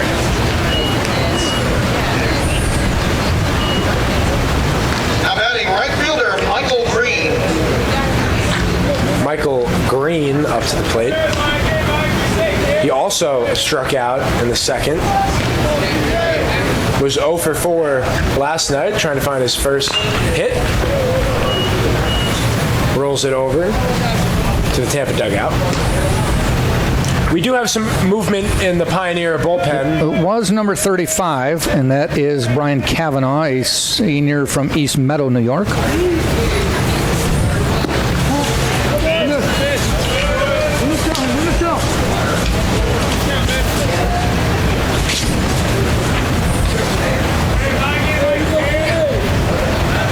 The 2-0 from Foster is hit to Navarrete, coming in strong, and the throw is on point to Alec Aliwan, and 2 quick outs for Foster.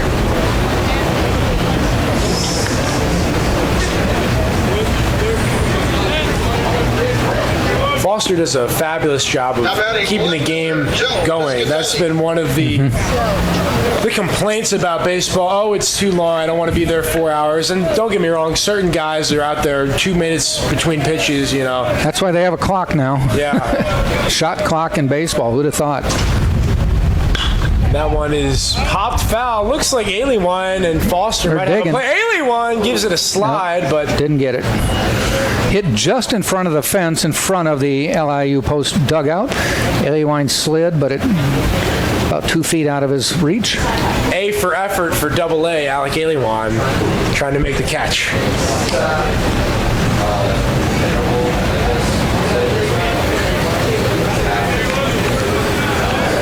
LIU post with 4 hits in this young season. They all came yesterday.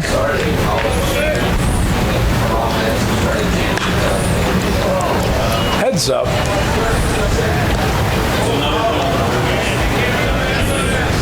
But Foster, he's faced 15 batters, 14 of them he's gotten out, obviously. A couple errors in the mix, but the big double play on Brem proved to be important in terms of keeping his pitch count low. He's only at 58 right now. We're in the 5th, so Coach Joe Urso has to be pleased. This is his game right now. Get some innings, keep everybody fresh and available for tomorrow's game. Yes. 1-2, skips to the plate. Though with this lead, it gives him the luxury of reaching into the bullpen and maybe an audition for somebody. He did mention early in the season that it's still kind of up for grabs in the bullpen. James Reynolds is his main guy, and he did pitch last night, a couple innings. Yeah, Reynolds was one of the main catalysts. He recorded the crucial double play. It was in the 7th inning because the Spartans at that point were only up 3-1. They went on to score 6 between the 7th and the 8th inning, but at that point it was very much a ball game. Matter of fact, the Pioneers had the go-ahead run actually at the plate, right. Tying run off first. So the game was in the balance till the 8th. Reynolds had 2 innings of work, 2 hits, got a strikeout. Only had to throw 22 pitches also, so 2-2 with 2 outs for Foster. And the pitch. Swung on and missed. Nice pitch. Piscatelli goes down swinging. The 5th strikeout over 5 innings of work, and Foster is now indeed eligible for the win. All right, the Courtyard by Marriott, it's located at 3805 West Cypress, about a half mile from here, is the official host hotel of the Spartans. So when you visit, be sure to ask for the UT rate for huge savings. Courtyard by Marriott is simply refreshing. I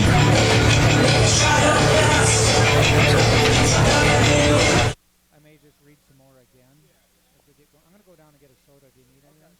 You good? Okay. Scramble. Unscramble the word displayed on the athletic marketing board and tweet the answer. Don't shout it. You have to tweet it to be eligible. To @Spartans UT, the first person to submit an answer will win a prize from our friends at Jimmy John's.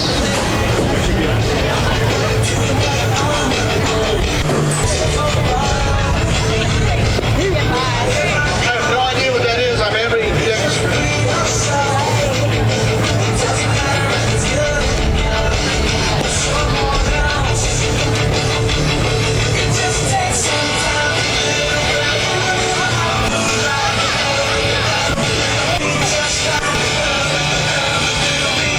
As we get ready for the bottom of the 5th, Noah Lorenzo still on the mound, getting ready for his 70th pitch. Representing for Tampa is the designated hitter, Louis Medina. Medina. Luis Medina reached twice, a throwing error in the first at-bat by the shortstop Wasson allowed him to reach. He eventually came around to score, and in the third inning he recorded a single. He takes a first pitch strike from Lorenzo.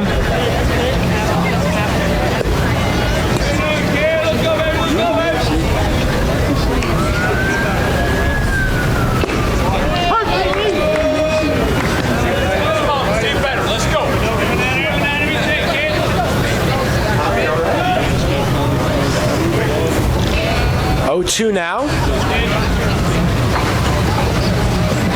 Medina takes the ball outside and will have an appeal. He did not go.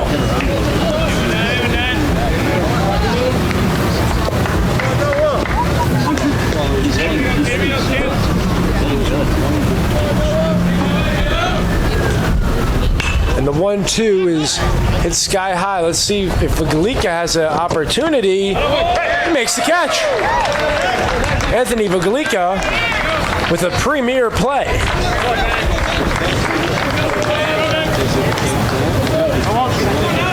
Up close and personal with the netting behind home plate. Almost ran out of real estate, but he's able to make the catch.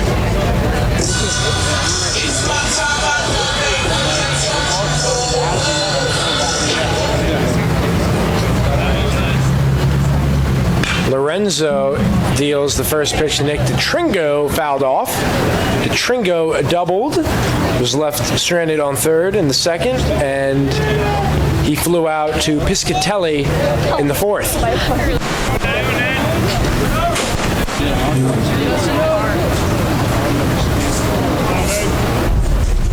6-0 the score. The 0-1 is looped, and that one is going to fall foul, just barely. And DeTringo will have to come back to the batter's box, now behind in the count 0-2. Alongside Jack Ike, I'm Connor Moore. Thanks again for joining us. In the middle game of a 3-game set between the Pioneers and Spartans. The Spartans took last night's ball game 9-1. Kevin Pimentel collects his second win of the season.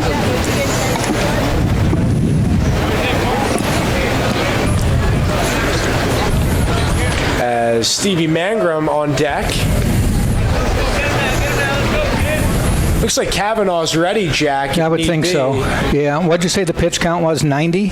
We're currently only at 74, so still in check, but the pitch count, yes, is 90 for him. That just means max. So perhaps the Pioneers want to get one more inning, and let's see if Camillo's able to get to it. It looks like he has room, and he slides. Made the catch. Makes the catch. Yeah. So Lorenzo, one more out would get him through 5, and 13 pitches, give or take, for that pitch count. It looks like it's possible. It might be done. Had a tough fourth inning. Otherwise, he's pitched pretty well.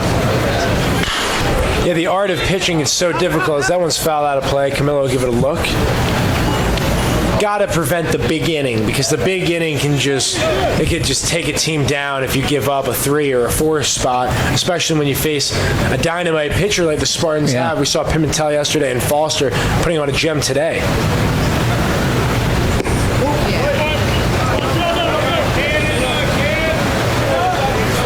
This is certainly a great test for the Pioneers. Not always going to see the caliber of talent as a swing and a miss by Mangrum in terms of league play. It's going to give them a pretty good idea of how good their team is. They now know what it takes to play an elite team.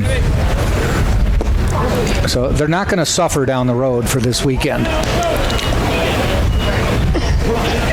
First 3 games of the year for the Pioneers. The 2-2 with 2 outs. Lorenzo gets Mangrum out in front, and should be a play for Camillo, calling it off and making the catch. And that will conclude the 5th inning of play. Spartans go down 1-2-3, and coming up will be Jimmy Mundyke, Sal Gerasi, and Dave Barem for the Pioneers against Tanner Foster. Jimmy John's, they are freaks about fresh bread, meats, and veggies. Because that means better sandwiches for all. Freaky fresh, freaky fast. Jimmy John's is freaky, yeah. And your trusted Tampa Subaru dealer is Mastro Subaru. It's located at 6402 West Hillsborough Avenue. Customers can view the large Subaru inventory as well as receive full-service maintenance on vehicles. As a Spartan sponsor, watch for Mastro's UT staff and student service specials at Mastro Subaru. Our reputation rides with you. Again, if you want to tweet at us, it's at Tampa Spartans.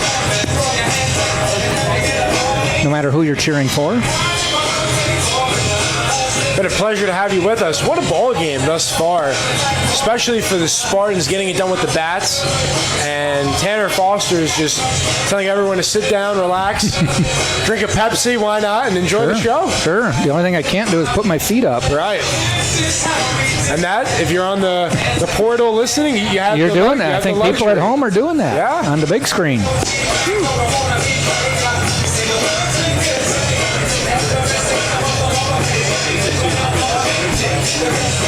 Major League spring trainings are starting this week. Pitchers and catchers reported, I think it was Thursday, Valentine's Day was the day they reported. Not because it was Valentine's Day, because it was February 14th. Right. We've got 3 or 4, depending on how far you want to reach, teams in the Tampa area. We have the Yankees not far from here in Tampa. We have the Phillies in Clearwater. The Blue Jays are in Dunedin, which is only about 3 or 4 miles away from the Phillies. Tigers are in Lakeland. The Rays are in Port Charlotte, which is across the big Sunshine Bridge. Oh, that's a good start. And that is going to be the first base runner that Foster is responsible for as he plunks Mendyke. Second baseman, Sal Girassi. As Girassi gets up. So maybe first a little bit of adversity for Foster as that one ran up and in. Look to recover here. You'd be amazed, or maybe not, but how many people do come down here and spend a few weeks once spring training starts? That one's sky high in the infield left side. Navarrete there. Waits for it to come down and makes the play. Infield fly all the way on that one regardless. One of those plays is weird. If the infield fly is called, you'll see some players drop it and go for the force out at second if they think a slower runner would be taking their spot at first. Well, once it's an infield fly and it's called, then all bets are off on the runner. Yes. If it falls in and he chooses to run, that's his bad. Right. You should just camp where you are at home at first base. But some react because it looks wrong. Yeah. And so they take off, and then it's a double play. In that case, it's not a force. Yeah. They would have to tag him, but some people fall for it. You see it every now and again as Dave Brem takes a strike. He grounded out to second and then hit into the inning-ending double play in the third, which was Earhart to Aliwan.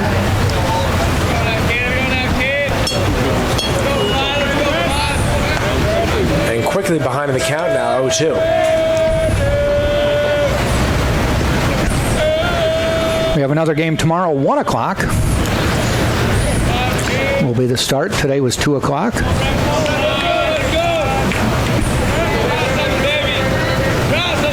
Spartans will have Mason Duke on the mound. Our first chance to see him. The 0-2 coming up from Foster. Server does a nice job getting over to keep it in front of him.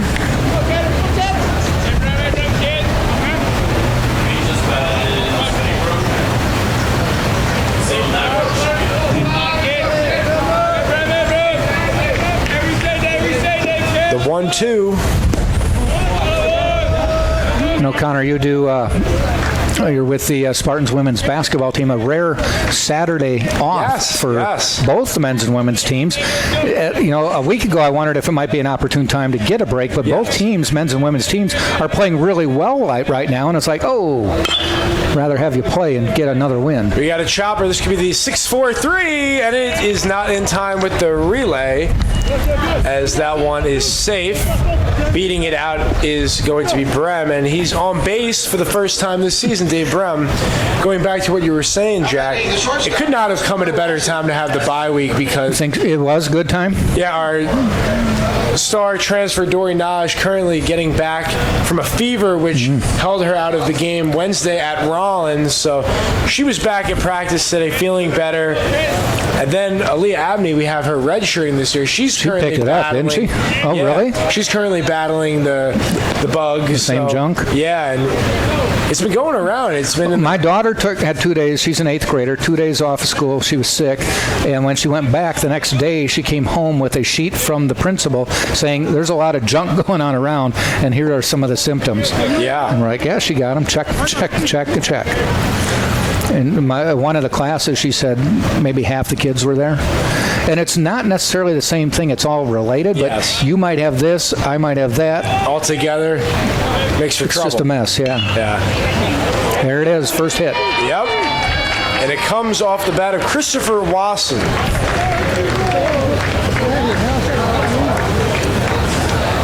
First hit in the 6th inning. I think if you told Joe Urso that, he'd say that's more than okay. Any day, yeah. Just a high hopper over to Tringo. It would have been a tough play. Yeah, and that's the reason the Spartans didn't get the double play on the previous batter. It was a high hopper. The Tringo was able to field it, but because it was so high, they weren't able to turn it before Brem got to first.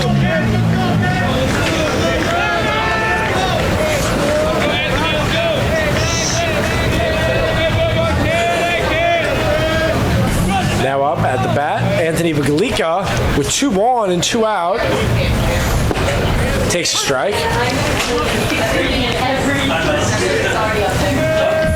think it's of the essence right now. Try to strike back, get a couple runs if possible for the Pioneers. If you're able to do that, this game is still very much within reach.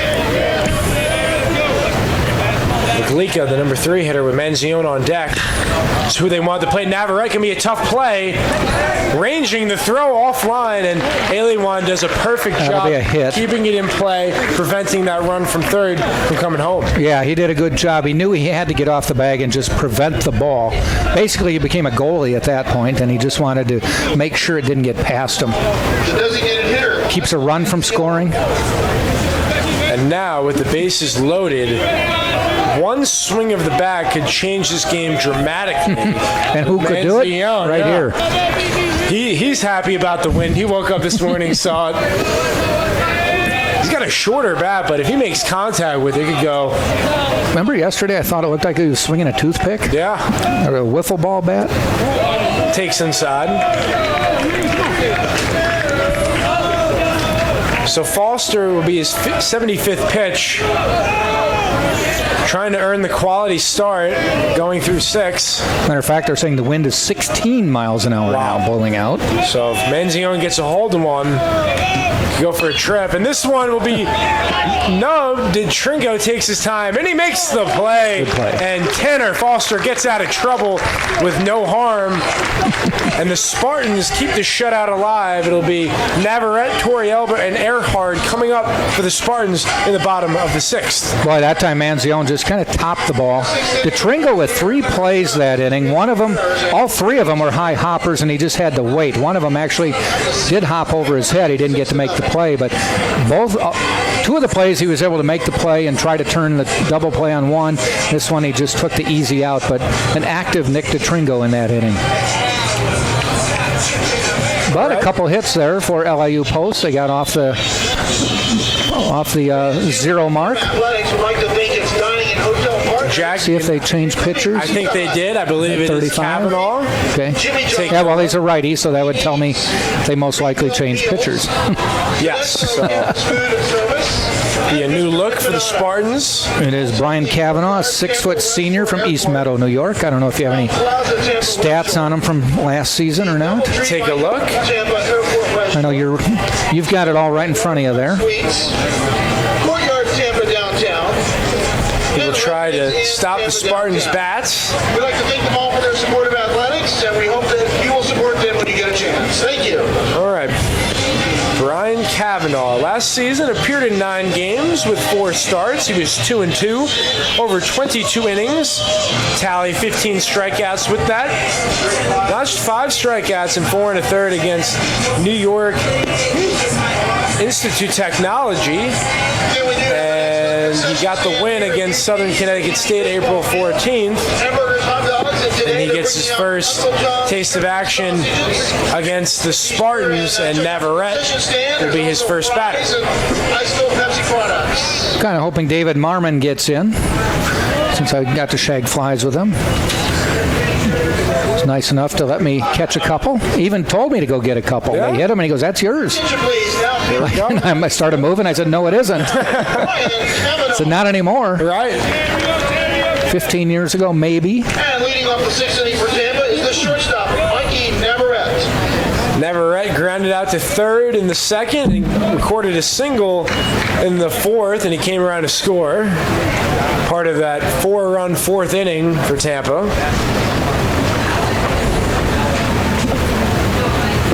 There's a strike. Quickly 0-2, so Kavanaugh not messing around. So he's gone off speed twice in his first two pitches. And the 0-2 Navarrete curveball there. Taking it and making the play onto Camillo. Strong throw that time by Wasson. Good throw, you're right. 6-3 on the ground out. Bring up the center fielder. We'll flip it to the top of the lineup. Yorvis Torrealba. This young man had a double in the first, came around to score.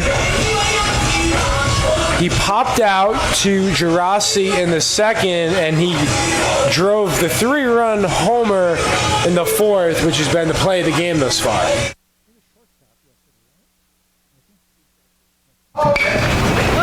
Torrealba skies that one into shallow right, making the plays Michael Green.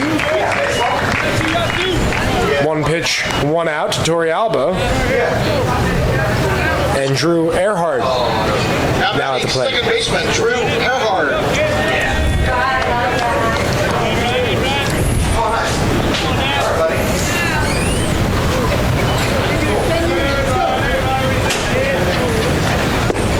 There's a curveball in there for strike one. He's been effective with the curve early. I know it's getting later into the game. We haven't heard anybody on Twitter in a while. Yeah. At Tampa Spartans. Just want to say hi. Tell us where you're watching. What other places should we be hearing from with the Spartans? South Bend, Indiana. Nobody's come in at it from there yet. Yeah. Where else might we want to hear from people? Georgia. Earhart grounds one and making the play is Gerasi. Over to Camillo. 1-2-3 inning for Kavanaugh. And we will head to the seventh. Coming up, Camillo, Green, and Piscatelli. We head to the seventh inning. Tampa leads 6-0.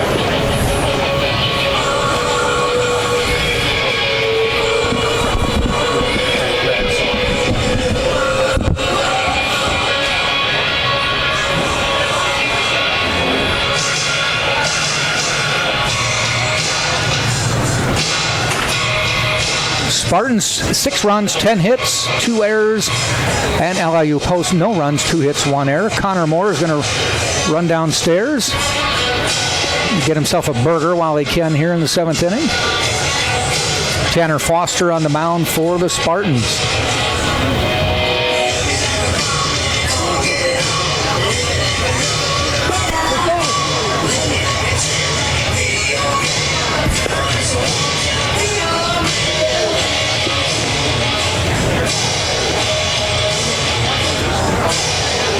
Andy Camillo will be leading off the inning. The 5'9" junior from the Bronx.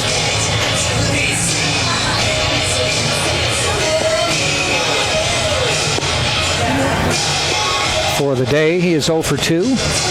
For the season, 0 for 2. Looking to actually hit the ball. Got a couple strikeouts his first 2 at-bats.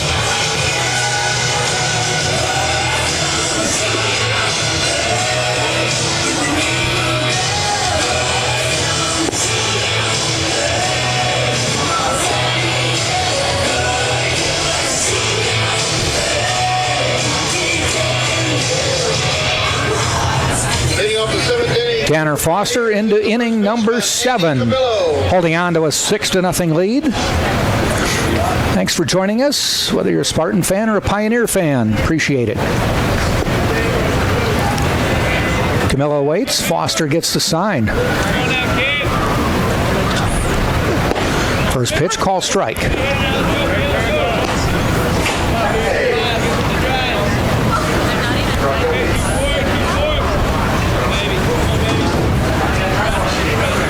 And the 0-1. A little bit outside, 1-1.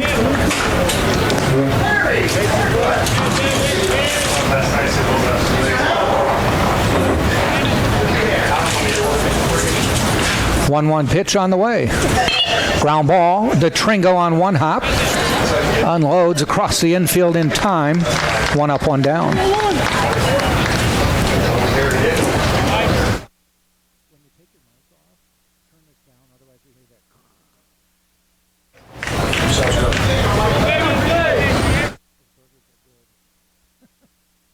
Right fielder Michael Green.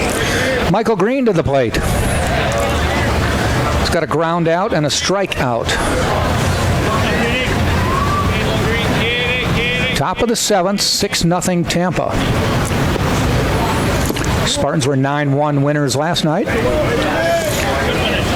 Ran their winning streak to 6.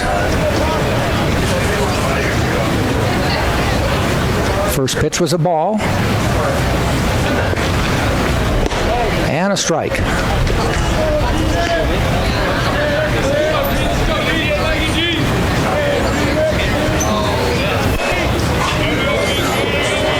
On deck is Piscatelli.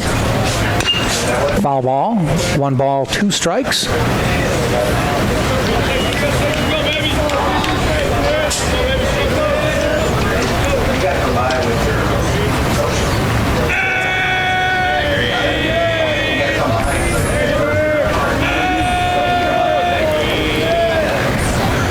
Spartans playing way back in the infield.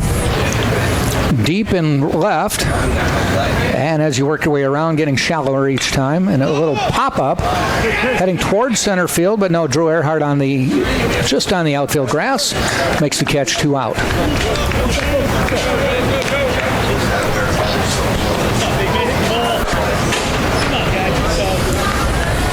Batter is the left fielder, Joe Piscatelli. Joe Piscatelli to the plate.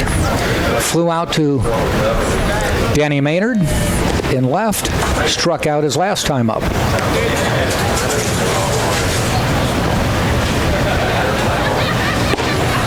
And a strike call. Spartans do have 2 pitchers up in the bullpen, a lefty and a righty. You have better eyes than me, so if you can figure it out, let me know.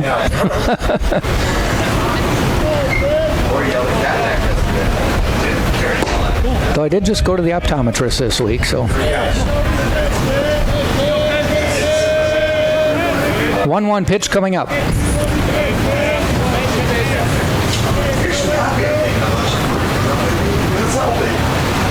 Ground ball heading out toward Earhart at second. Gobbles it up, makes the throw, a little bit high, but Aliwine makes the play to end the inning. So they go up, 3 up, 3 down. No runs, no hits, no errors. We played 6.5. It's 7th inning stretch time, and do we dare hear if Gil Swalls will serenade us again? We might. After Tanner Foster with 7 innings, 2 hits, 6 strikeouts. What a job. Let's hear. Not singing today. I think they need you, Jack, to hop on. I don't know. I think he set the recording industry back a couple years last night.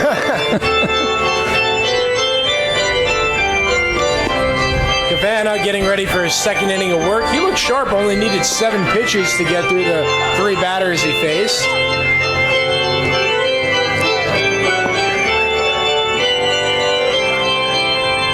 But for the Spartans, they only need to get 6 more outs, only giving up 2 hits. Masterful performance tonight. Tanner Foster. Unbelievable. Right around 85 pitches now, so he may be done. Get you into the 7th. Now you can get a couple relief pitchers and, as I said, kind of audition for a spot. Definitely. My best guess is that will be all for Foster. There's plenty of movement going for the Spartans. A lot of guys capable of getting the final 6 outs.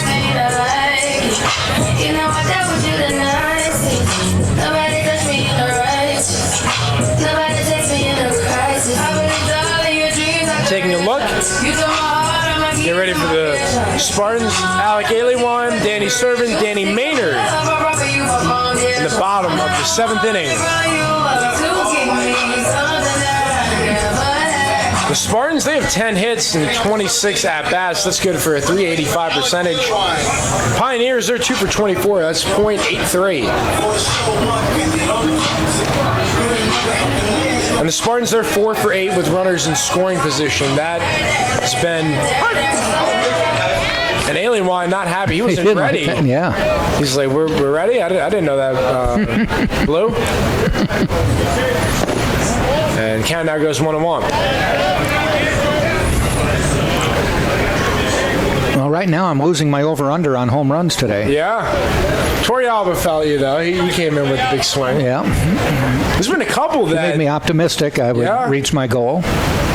About 4 or 5 that went to the warning track. Yep. One was caught by Piscatelli, and Tringo got robbed. Made the acrobatic catch, and that one is scorched, and that's going to find the left field corner. Should be a stand-up double for Alien Wine, and that will be his 3rd hit and 2nd consecutive double. Nice 3 for 4 day for Alec. His fan club listening, watching from around the country. Got to be happy to see that. Mimi's happy. Mimi's happy. Now batting the catcher, Danny Servin. From Crystal Beach, Texas. And with that hit, the Spartans are now over 400 for the day. If you're able to do that on most nights, you should be in good shape. Servin sends one, Oppo, and that will score Alien Wine, and that will be a double. As Michael Green guns it. Safe. Missed the tag. Credit Michael Green. He made that a lot closer than he did a good job. To be. Cut it off. Strong throw. Gerasi not happy with the call. All right. Is it Gerasi? Is it shortstop? Yeah. Yes, Gerasi. Yes. No, Wasson disputing the call. But they said he slid around him, slid under him and to the inside, which is the way you should slide there. Gets the run across, 7-0 Spartans. Danny Servin, he's the catcher, but he still showed some elite wheels that time, making it into second. And for Danny, that is his 6th RBI of the season. Danny Maynard still looking for his 1st hit of the game, 0 for 3. Danny, you got some fans out there waiting for you to get a hit. Ball see better right here. Come on, Danny.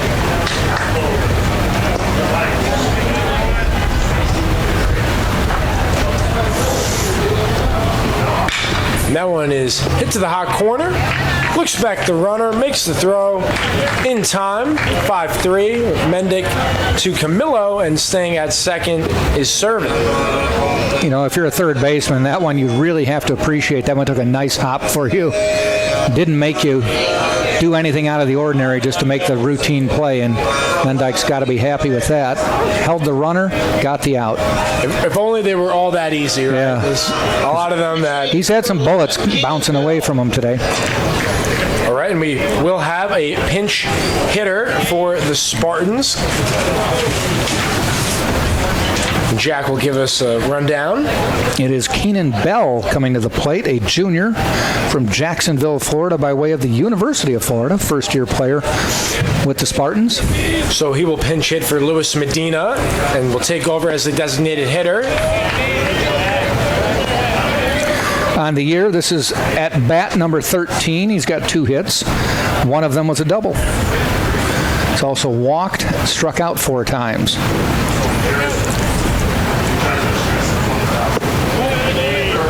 Makes sense, Coach Urso mixing and matching. It was Lorenzo, the southpaw, who was the starter that got Medina, the right-handed batter, to start. And now Bell will face the righty. Curveball just outside, 2-1 the count.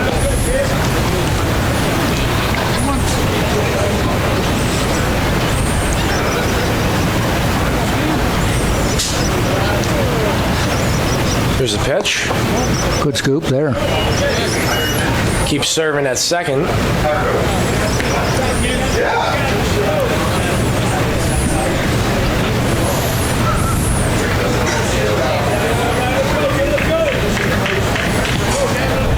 Hitters count for Bell. And he works the walk.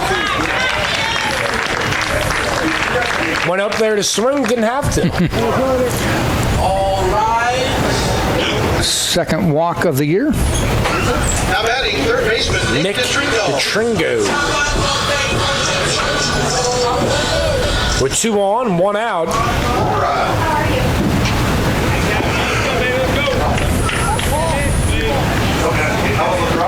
And that one fouled off.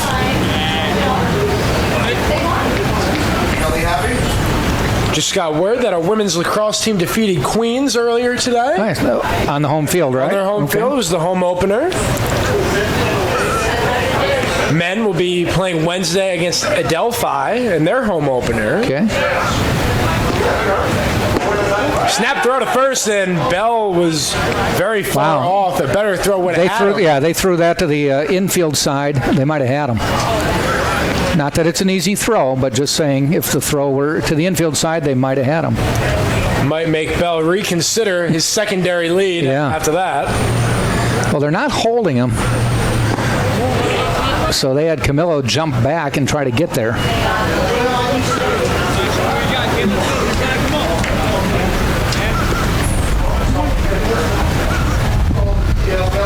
Not sure who was warming up for the Spartans, but it looks like he's warmed up and ready. Yeah, expecting that Tanner Foster will be done as that one is served into right field. Green ranges and makes the play. Everyone will stay at home. So that will be a fly out. And we'll have Mangrum coming up.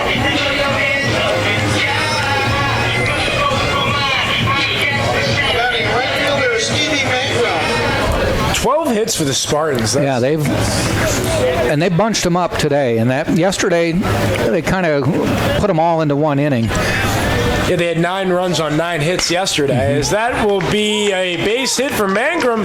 They're coming home. The relay, Servant will score, and wisely moving up to third. Heads up base running by Mangrum.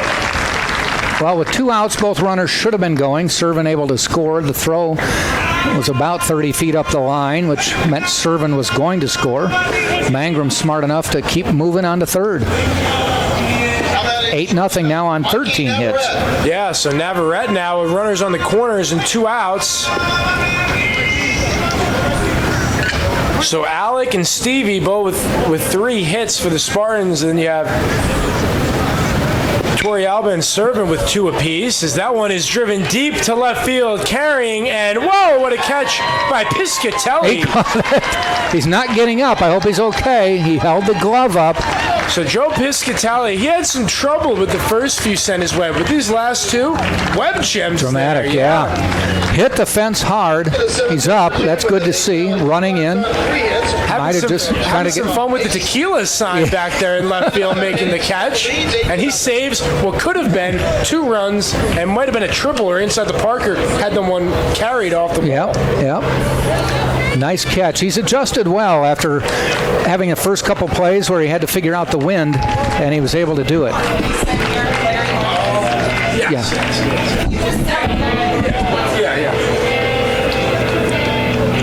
So a great play by Piscatelli to make the catch. Spartans are going to make a pitching change. And coming in is number 39, Bo Weiss. Now pitching for Tampa. Bo is a righty from a junior, Castle Rock, Colorado, via the University of North Carolina. Know Bo well. I actually have had the pleasure of having a class with him. Great guy. Getting a chance to pitch here in the 8th. No better than an 8-run lead in the 8th. Yeah, not quite the dramatic situation we had yesterday when one of the pitchers came in with the bases loaded. It's like, welcome to this year. For Bo Weiss, this will be his second appearance. Only got 1 inning in his first appearance. In that 1 appearance, he gave up 4 hits, 2 runs. They were both earned. He walked 1 and struck out 2. And similar situation that it was a start as well, so he did not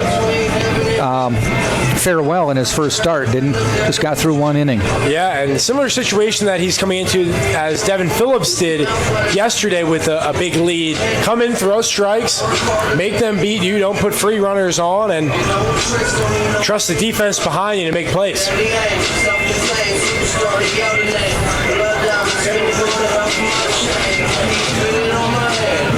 And despite the 8 runs scored by the Spartans, player of the game, Torrey Alba makes a case with the 3-run homer, but Tanner Foster his shut pitching them performance down. very nice, yeah.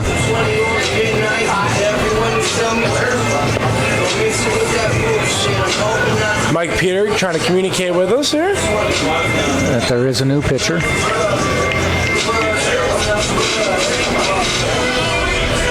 Jimmy Mendyke. He reached on the Drew Earhart error in the 3rd and was hit by a pitch in the 6th, so he has been on base twice. Officially 0 for 1 because he reached on an error. Leading off the 8th inning is the third baseman, Jimmy Mendyke. Weiss is ready. Mendick's ready. Here we go. Pitch is low.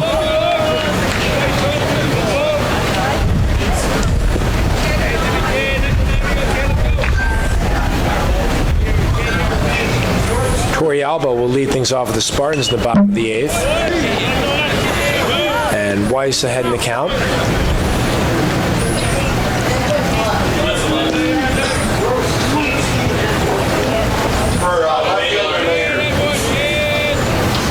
I think the Spartans may have made a on-field change as well. Stephen Smith taking over for Danny Maynard out there. And Torrey Alba shifts to left. Stevens out in center.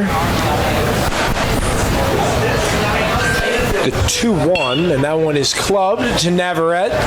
Takes his time, ranging high throw. Aliwine can't get there, and advancing the second is Mendick, and he's been on board 3 times, 2 of which on errors now. So Navarrete had time. That one just sailed on him. He gets second base because it went to and hit the fence. And credit Mendick, he was running down the line hard. I think Navarrete saw that, and you mentioned he rushed the throw just a bit. Yeah, I don't think he had to, and then it took off on him. Sal Girassi, he also reached on an error. It was a DeTringo throwing error in the 3rd, and then he popped out to Navarrete in the 6th. I mean, Joe Urso will always find teaching points no matter what, but 3 errors will be one of the teaching points for this game. I believe Navarrete has 2 of them. He's made some good plays at short, but I think he's had 2 throwing errors. Pulled Aliwine off the bag on one. Yeah.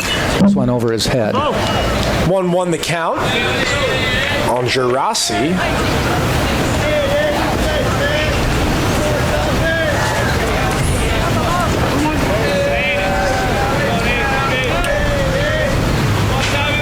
More movement going for the Pioneers, so Kavanaugh might be out. And that one is hit well, but Torrey Alba cannot get to it. I think he might have lost it in the sun for a second. Yeah, he did. He ranged to the line, and then it bounced in front of him. You know, I was going to mention that earlier in the game. The sun, not quite as dramatic right now, but if this was a little more full sun, you would see the light standards are the shadows cast are right out to left field. So anything that's hit just like that, a little bit up in the air, it's going to go right into the sun and make it tough.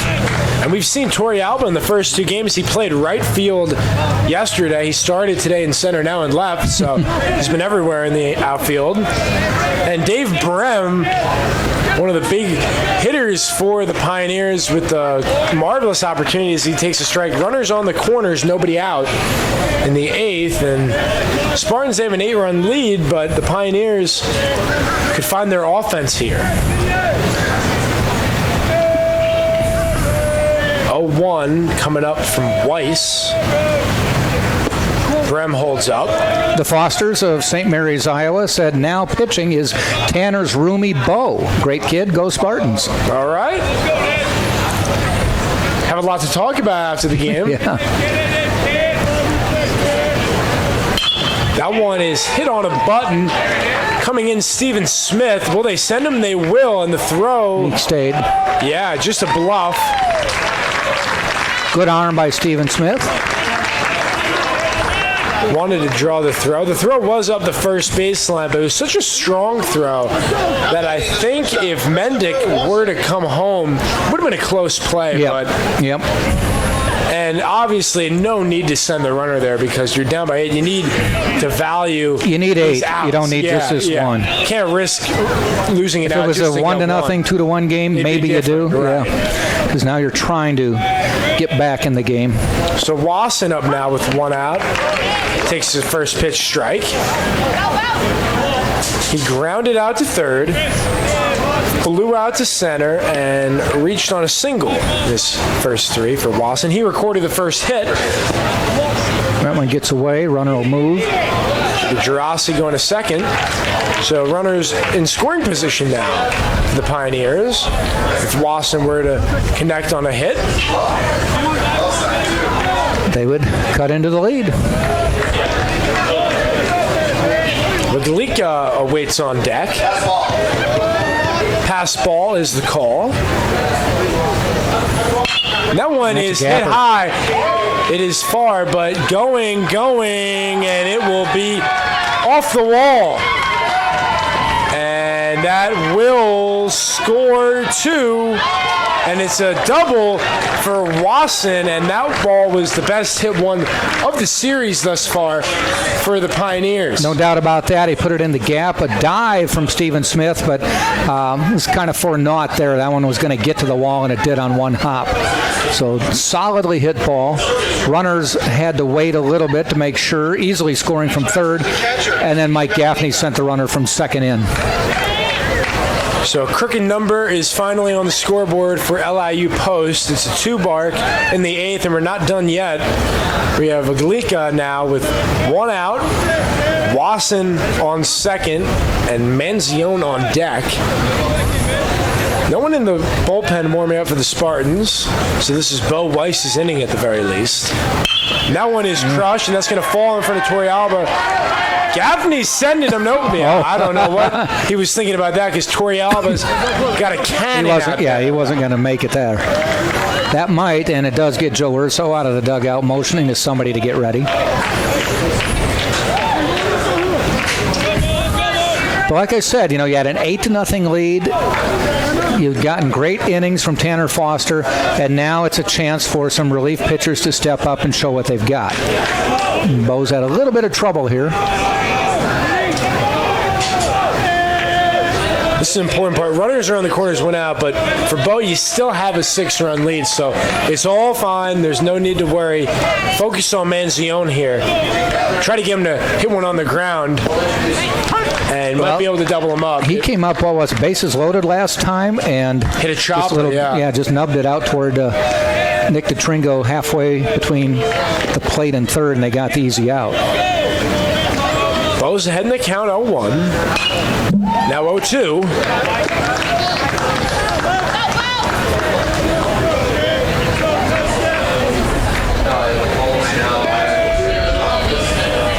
Look for maybe the changeup. Try to get him out in front. Manzione either swinging or on top of one. Did he hold up? I think almost he did. Got him, but he checked it.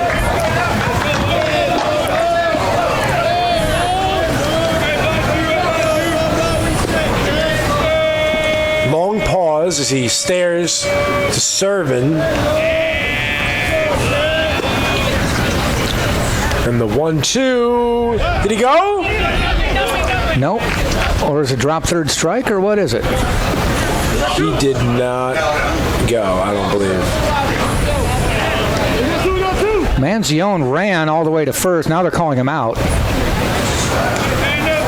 That's correct. You cannot advance if a runner's on first base. Yeah. If a runner's on first base, can't advance. So even though he advances to second, Manzione, by rule, unable to run it out to first. Heads up call by Mike Peter. Smart base running, though, by Bagalika because he could advance, and he does. So now you have two runners, both in scoring position for Camillo. If he were to get a base hit, this could be potentially a 4-run game.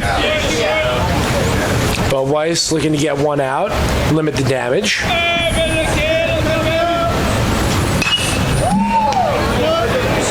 Heads up, people. You can't see it at home, but foul balls on the screen here, when they go off just a little bit to the left or right instead of directly back, will angle off into the stands, and most of the people sitting there don't realize that it's going to land on them or pretty close. A couple souvenirs for a youngster wearing a Georgia Bulldog shirt. Great day to come to the ballpark. Usually they ask you to return it, but you don't have to. In that case, I would keep it. Yeah. Make a youngster's day. Yeah. 2-1, 2 outs. It'll be 2-2 now. Giving chase. Hit the screen. Credit to Alien, he wanted to give that a chance. Had that screen not been there, might have had to play. If there were a Major League stadium, there would have been stands there, and he might have had an encounter with a few fans. Yeah, the major leagues have taken away so much of foul territory for new seats that you've got about 10 feet down the line. Could become best friends with someone standing first row. They did research on ballparks that have big foul ball areas compared to other ones. It can cost you a few points off your average because there might be... That one is hit well. But out there in right field and under it, making the play, Stevie Mangrum. So Weiss gets out of trouble. Spartans are 3 outs away. And they hold an 8-2 lead.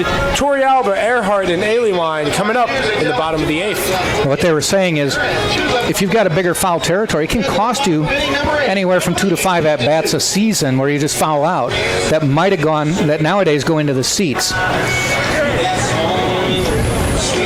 They talk about ballparks with bigger fences, deeper fences, can cost you some at-bats, some home runs, but foul territory comes into play too. Absolutely. Probably a new pitcher for the Spartans in the 9th. Would think and it looks like a new pitcher here. Is it Kavanaugh still? It's Jennifer. Congratulations, Jennifer. She's being crowned. I think it is. Offers business, travelers, high levels of comfort. No, it's a number 40-something, I believe. Can you see that number? Take a look. 48? We got number 48, yes, for the 48 Pioneers. is Mike Lazos, a junior from Smithtown, New York. Get some more. First appearance of this year.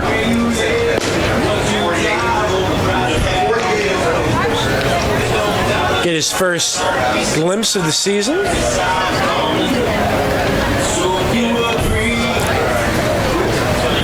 Attention, please. Now pitching for LIU Post is number 48, Mike Lazos. Lazos, the new pitcher. So more on Galazos. Mike Lazos, the junior, as Jack mentioned, from Smithtown, New York.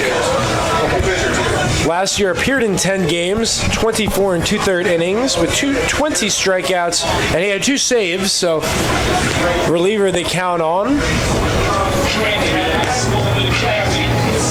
Wants to work in sport management and business. Favorite athlete, Andy Pettitte. Gotta like that comparison. Andy Pettitte, one of the best pitchers for the New York Yankees. Won a couple World Series. Great role model. And he lists golf as one of his hobbies. So if you're in Florida, Mike Lazos, come play some golf. Plenty of nice I courses. think that's the second sport for most baseball players. Yeah. I see the resemblance between the two. Yeah. A little bit. Looks like we have probably a string of pinch hitters coming up for the Spartans here in the 8th. It's 28, and that is Sam Freitas, a junior from Lawrenceville, Georgia, by way of Florida Southwestern College. So Torrealba's day is done. Cole Perry on deck for the Spartans. He will relieve Earhart, so early day for 2 of the Spartans' top players. We'll get a glimpse. This will be Sam Freitas' second at-bat, and still looking for a hit. Lazos and Freitas First pitch in there for a strike.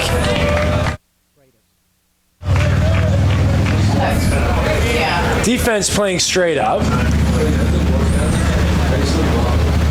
The 0-1 from Lazos is in there, and Freitas quickly behind 0-2.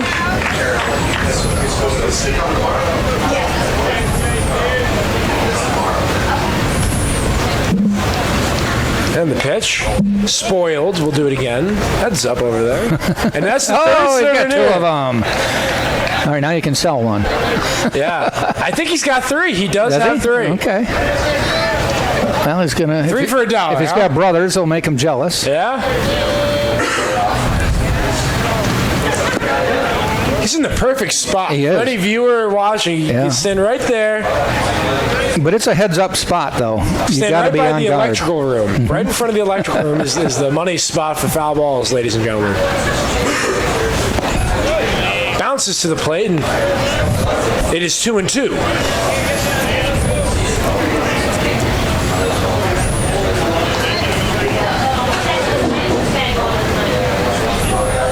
And the payoff.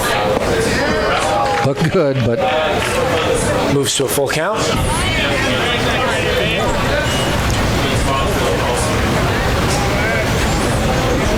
It is NBA basketball weekend. That's right. Does anybody watch the All-Star game? I mean, I'm not their demographic anymore. As that one is floated to the right fielder Green, he has room and makes the catch.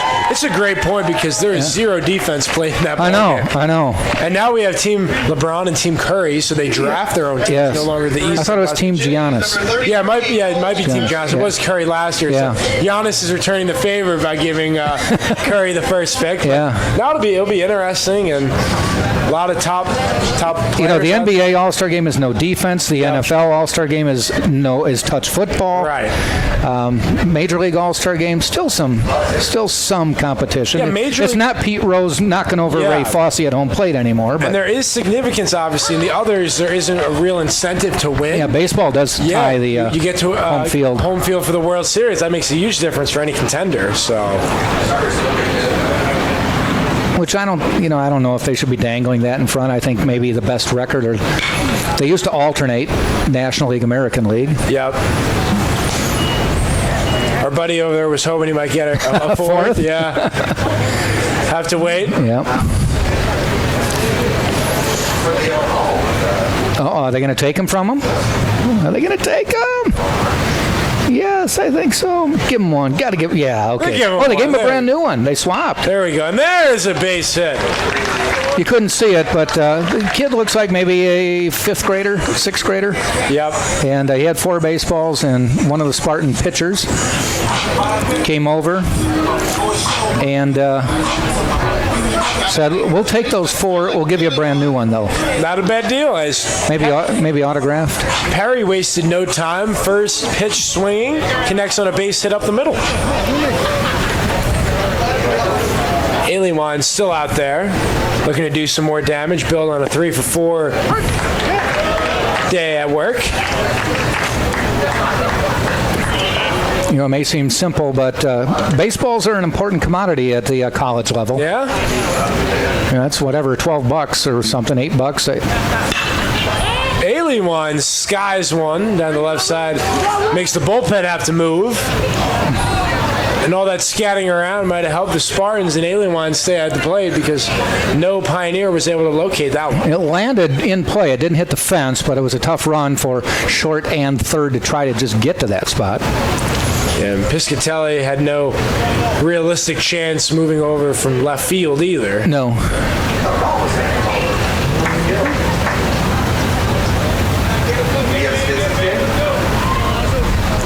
The 0-2 to Alienwine. Bounces.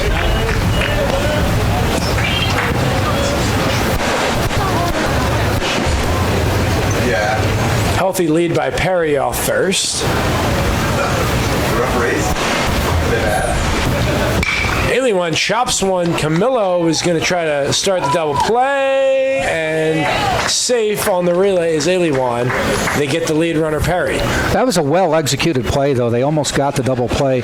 Camillo made a nice stop on the hard hit, got able to get up off his knees, make the throw to second. It was just a matter of would they have the time before the runner got to first. Then he's serving now at the plate. He walked his first at bat, flew out to right, and then back-to-back doubles, RBI doubles. And now with 11 RBIs for the cleanup hitter for Tampa. That's a lot this time of year. Up there raking. Yeah. Yeah, you've hit double digits before you've played double digits.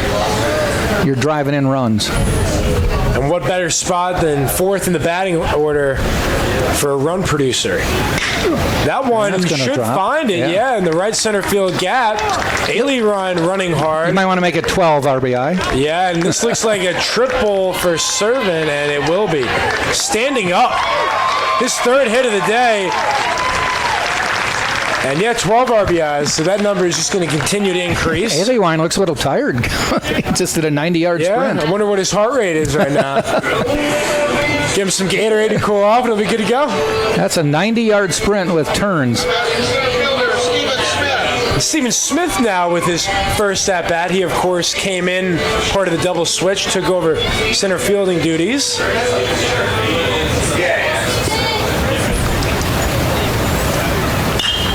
Wasting no time and sending that one over and making the play Wasson. And we will head to the 9th inning of baseball.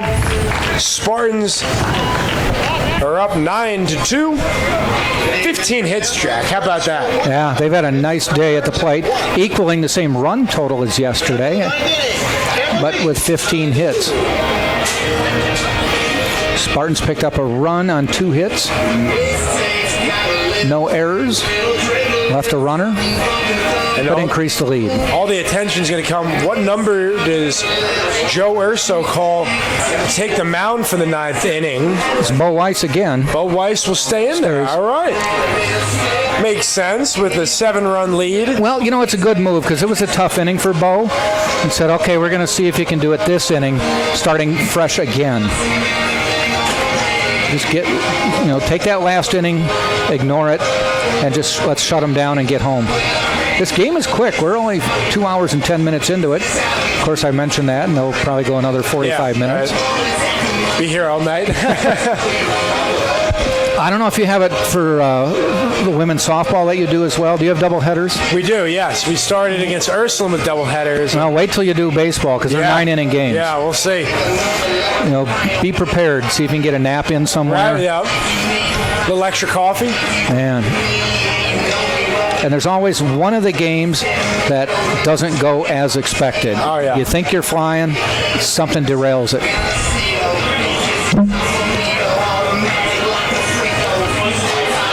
Looks like Mike Gaffney's making some lineup changes for the 9th. Some pinch hitters coming in. Yeah, what a staff we got. Taking care of our umpires. I see they got Mike Peter with the cold water right there. Got to keep everybody hydrated. It's a hot day out here. UV index up at 2, It looks like number 11 is coming to the plate. That is Giovanni Ciaccio.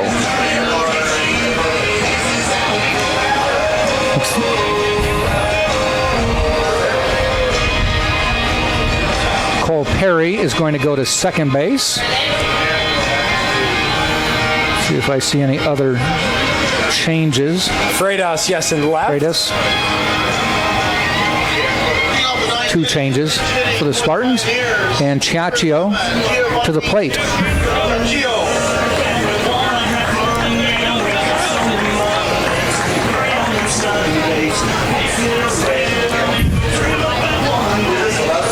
So the Spartans looking to get 3 more outs.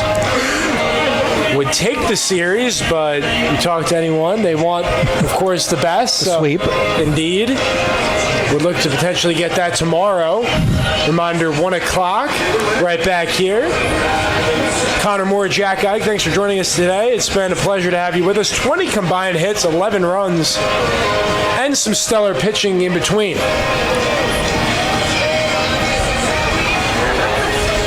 this is not a regional series weekend for the Spartans. They technically are more important than just a regular 3-game series. You want to have a great record in your region for NCAA seeding, but then you want to win all your games anyway.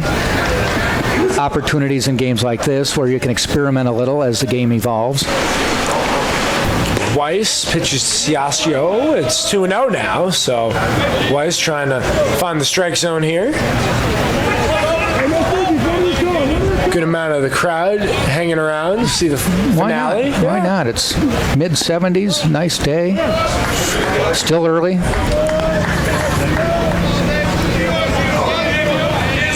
But 3-0 the count now, so Weiss will try to battle back.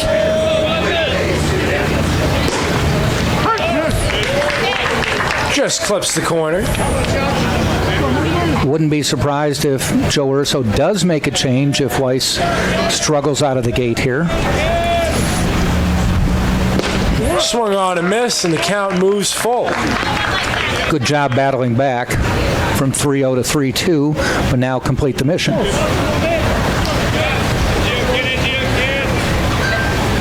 Got him swinging. Good comeback there. It's the first strikeout of the game for Weiss in the 6th. Well, he went 3-0, and then he did nothing but hit the strike zone to battle back. Piscatelli up, looking for his first hit. Flew out to left, struck out, and grounded out to DeTringo. And that one's foul and out of play.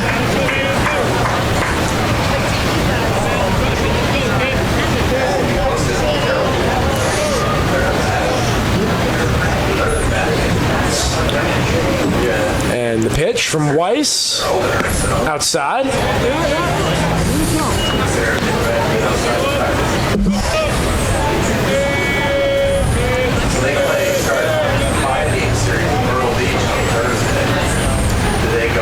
2-0, now 3-0.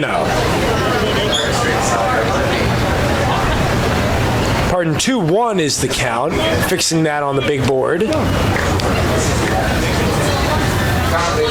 And that one is clubbed deep to left, going, and that one is caught! Oh my goodness! Freitas with the catch, and he robbed a home run. Freitas robbed a home run, newly in left, his first inning of work, and he's already out there making web gems. How about that? Piscatelli thought he had a home run for sure, and his inner Spider-Man Freitas climbing the wall. And that's a tough play for any outfielder, but especially the first time you get in a game, that's the first ball you see. How about that? So the Spartans won out away, and the guy who's the happiest is the guy who threw the ball, Weiss. Makes his ERA look a little bit better. Yeah.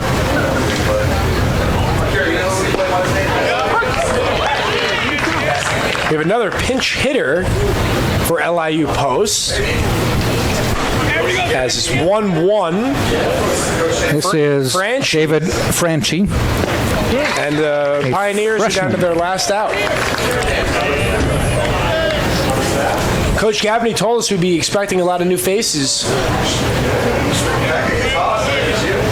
And the 1-2. He gone. That's your ball game. Spartans take it 9-2.